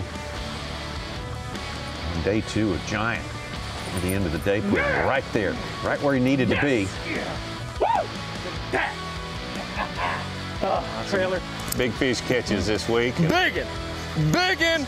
Probably the most exciting one for me personally is to watch Hunter Straurock catch this fish in the Santee River after going, for an hour or 2 without a bite.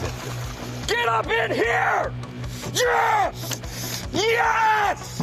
Yes! That's what I'm talking about! That's why you get up early in the morning. That's it. That's what I'm talking about right there. Some good stuff from Hunter Straurock. That's a big one. Many magical moments, including this one on the part of Stetson Blaylock. Stay on. Stay on. Oh my gosh. Stay on there, baby. Stay on there, baby. Yes! Yeah! Boom! I'd say boom. Thank you, Lord. Got it. Oh my gosh, it's another male. Dang it. That is not one of the ones. Yeah, having yet another good tournament here, good season. Lord, no. Bassmaster Elite Series. Oh. Jesse Tacarante. Man. Having a great tournament as well. He did good on Lake Lanier, second stop of the year, and this was a side fish that Stetson Blaylock worked on for a long period of time, and well worth in the mouth, baby. Oh, come out. Yeah, when you see him swing that fish in a boat, you understand why he spent over an hour fishing for this one fish. Got her. Certainly paid off. Everything was going just perfect for Stetson yesterday. Not going so fast for Stetson today, and meanwhile, up long ways away. Scott Canterbury. I got to treat him like he's big. It's a 4-pounder. I got a whole lot. All right. Toby Krieger with a solid tournament. A little better. Corey Johnson, good fish there.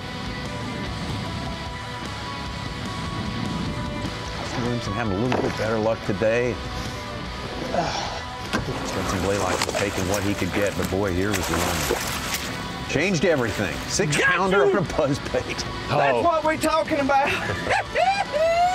It's always fun to catch a 6-pounder, but it doesn't get any better than to catch a 6-pounder like that on a championship Sunday on a buzzbait.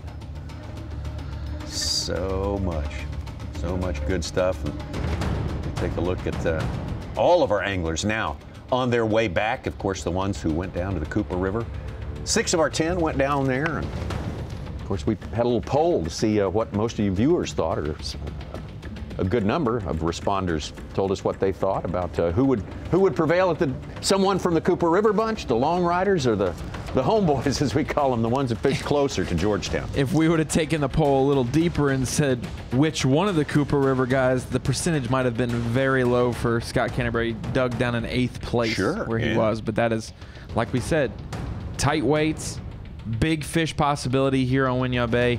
And hey, if you have a lead, it's not a given that you catch 5 fish the next day, so that it opens up the big comeback. It happened last time here. Scott Canterbury started today 7.5 pounds out of the lead. That's why he probably left his spot way up in the Cooper River not thinking he had a shot. Well, believe it or not, we are almost halfway through our season, and it has been a memorable one, just like this tournament we've been a part of the last 4 days. Take you back to St. John's River, and Drew Benton getting us started with what would be a succession of giant bass after giant bass. I don't think we could have ever started at a better place. The 2019 Elite season starting out, seeing a rookie to the Bassmaster Elite Series, Chris Johnson, being overtaken by a monster stringer on the final day by legendary Rick Clunn. That's why he's a legend. 2 victories in a row. 2 trips for the Elite Series to the St. John's, and that was it. And then we went to Lake Lanier. Totally different complexion, different weather, different species of bass playing big time. Well, I still remember Chris Zaldain putting on a clinic with the electronics and explaining how he's fishing that swim bait deep, but turns out Paul Mueller caught that 5-pounder on the final day that just separated him from the pack. Angler from Connecticut taking his first Bassmaster Elite Series trophy. Hats off to the fans and the crowds at our events this year. They've showed up, and it was miserable that afternoon at Lake Lanier with the cold rain. This was just last week. We watched that a little bit ago. That's great fish from Stetson Blaylock, one of the best takes we have ever seen on top. But before that, oh yeah. I was on site on the water here for this Lake Hartwell tournament, and so many fish being caught by all our anglers. It was a slugfest, no doubt, but Brandon Cobb would not be overtaken. Led from wire to finish, from start to finish, wire to wire. Very rare thing, and he did it without as much as a mistake. Just absolutely hard and rare thing. You'll never forget that. Nobody can ever take that win away from Brandon Cobb. Coming up in 3 weeks, May 2nd through the 6th, we're going down to legendary Lake Fork, a name that has been synonymous with the biggest of the big bass in this country for more than 2 decades now. What better place to have Toyota Bassmaster Texas Fest than Lake Fork, legendary Lake Fork. We have a slot limit there that keeps you from bringing those mid-range fish to the scales, so they will catch, weigh, and release on the boat. Expected to see number of bags over 100 pounds for the 4 days. That's over a 25-pound per day average. And from the locals, the experts, Lee Livesey to many others that fish Lake Fork, said that possibly the top 10 will all have over 100 pounds by the end of the tournament. That still will be 5 Thursday. fish, though. Pardon me? Might be catch, weigh, and release, but it's still best 5 fish each day for those guys, and it'll just cull on the best 5 fish and bring the biggest one to the scale. Into second place with 33 pounds and 12 ounces. Patrick Walters leading Rookie of the Year and Angler of the Year. Tacarante having a great tournament, his best tournament of the year so far. Canterbury moves into second place. These 2 fish, James Scott, Canterbury, the opportunity to squeak into our top 10 and be able to fish today. Absolutely, yeah. Those were just as important as the ones we saw moments ago. Jason Williamson coming back a little bit. A couple of pounds better than his day 2 effort. Luke Palmer with just a good, steady, solid tournament. Never took the lead, but it never was out of the top 10 all week. No, never was. Very, very consistent. Big fish for Phoenix big bass of the day. Day number 3. There's a guy who John Cruz had it on his last cast. Yeah. There's a guy who did it on day number 2. Kobe Krieger. Clint Davis. Solid tournament for Clint Davis. Said he achieved what he set out to do here, be a part of the conversation for Toyota Bassmaster Angler of the Year. Here's Corey Johnson yesterday catching 17 pounds and 6 ounces. A brilliant day up in the Cooper River. He started this day in second place, and a little bit of a disappointment for him today in Stetson Blaylock. 17-15 to take over the top spot when we started things this morning.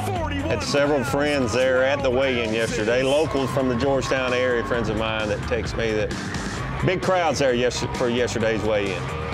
Did you see that awesome moment? Bill Lowen said, Dave Mercer asked him at Lake Hartwell what it meant to him to stay with Bassmaster over the offseason and to fish, continue from being an original elite angler, continue on the Elite Series. He said, every Saturday I make, I'm going to give a bass membership to a young kid in the crowd, and he chose a kid out yesterday and made him stand as he gave a whole speech about what it meant to him to be a professional angler. That's a little emotional. That was a good moment. Great moment. It's a neat video. Bassmaster magazine member now. He ain't very big. Boy, today, rather than things getting farther apart, they just seem to get lot. tighter and tighter, especially at the top as this day went on. Johnston again. Bit of a disappointment today.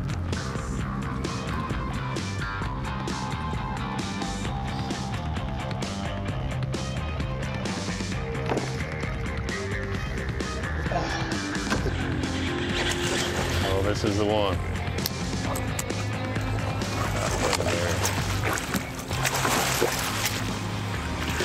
Got you! That's what we're talking about. Woo! Here's the question. Is that the one that did it right there for Scott Canterbury? I got to say, that was the most momentous noon break we've ever had. That transpired while we went away at break, but if you saw it on the live mix, congratulations to you. And, of course, we got you covered 9 ways from Sunday, and that could be the fish that did it all right there. Davey Hyde has been tremendous competition, and a final day is more than we could ask for. Well, first I want to say that whoever wins this thing is certainly deserving. I felt like when Scott Canterbury got that lead, but he put his rods back in the rod box for that long run, that Stetson Blaylock would catch a fish that overtake that lead and get it back, but it doesn't look like he quite did it. It's going to be too close to call. You have to watch the weigh in. Okay, Ronnie Moore and Such, what are you thinking about? What's running through your mind? We're all biting our nails. The field is starting to really take shape on the 50 guys who are going to go to Lake St. Clair for the AOY Championship, and then the 40 who get to move on to the next year's 50th Bassmaster Classic.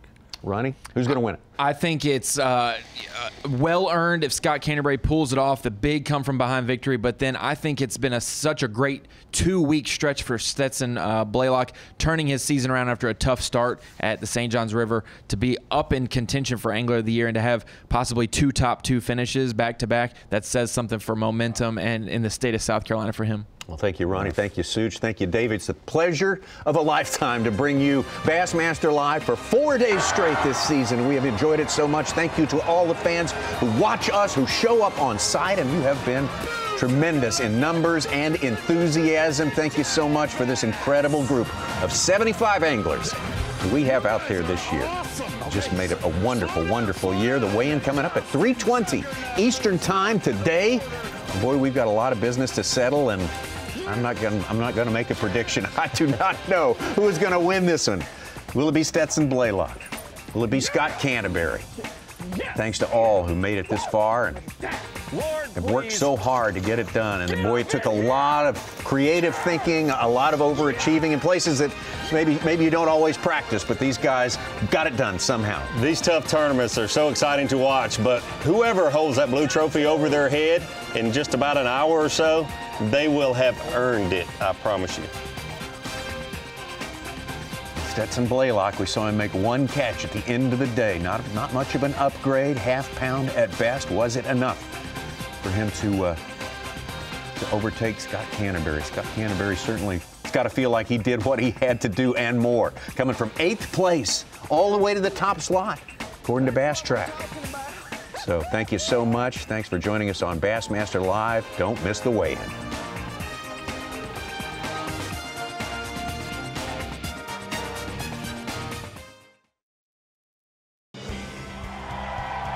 Scott Canterbury starting this day in 8th place. That far back makes the run nonetheless. The farthest run up the Cooper River. Gets a whole lot done. Will it be enough? We're about to find out back at the weigh-in. 16 pounds, 2 ounces. Scott Canterbury rockets all the way into first place here at the Bass Pro Shop Bassmaster Elite at Winyah Bay. Let's hear it for him, ladies and gentlemen. Wow, what a bag of fish on Championship Sunday. South Carolina, let's roll through one of your very own. He is the Tower of Power, J-Will Jason Williamson. 35 pounds and 3 ounces to start today, looking for 15.4. 11 pounds even, he moves into 2nd place. South Carolina, let's celebrate one of your very own Nitro Mercury Pro, J-Will. Let's keep them rolling. From Peterborough, Ontario, Canada, Corey Johnston. 9 pounds and an ounce. He moves into second place, 1 pound and 2 ounces short of the overall lead. But let's celebrate another incredible young star of our sport. He left the dock in the lead this morning. Are you guys ready for this? Let's do it. Welcome him to the stage, Stetson Blaylock.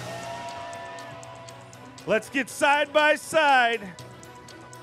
41 pounds, 12 ounces. He's looking for 8'11". 9 pounds, 3 ounces. 9'3", and with 50-15, Stetson Blaylock is a Bassmaster Elite Series champion.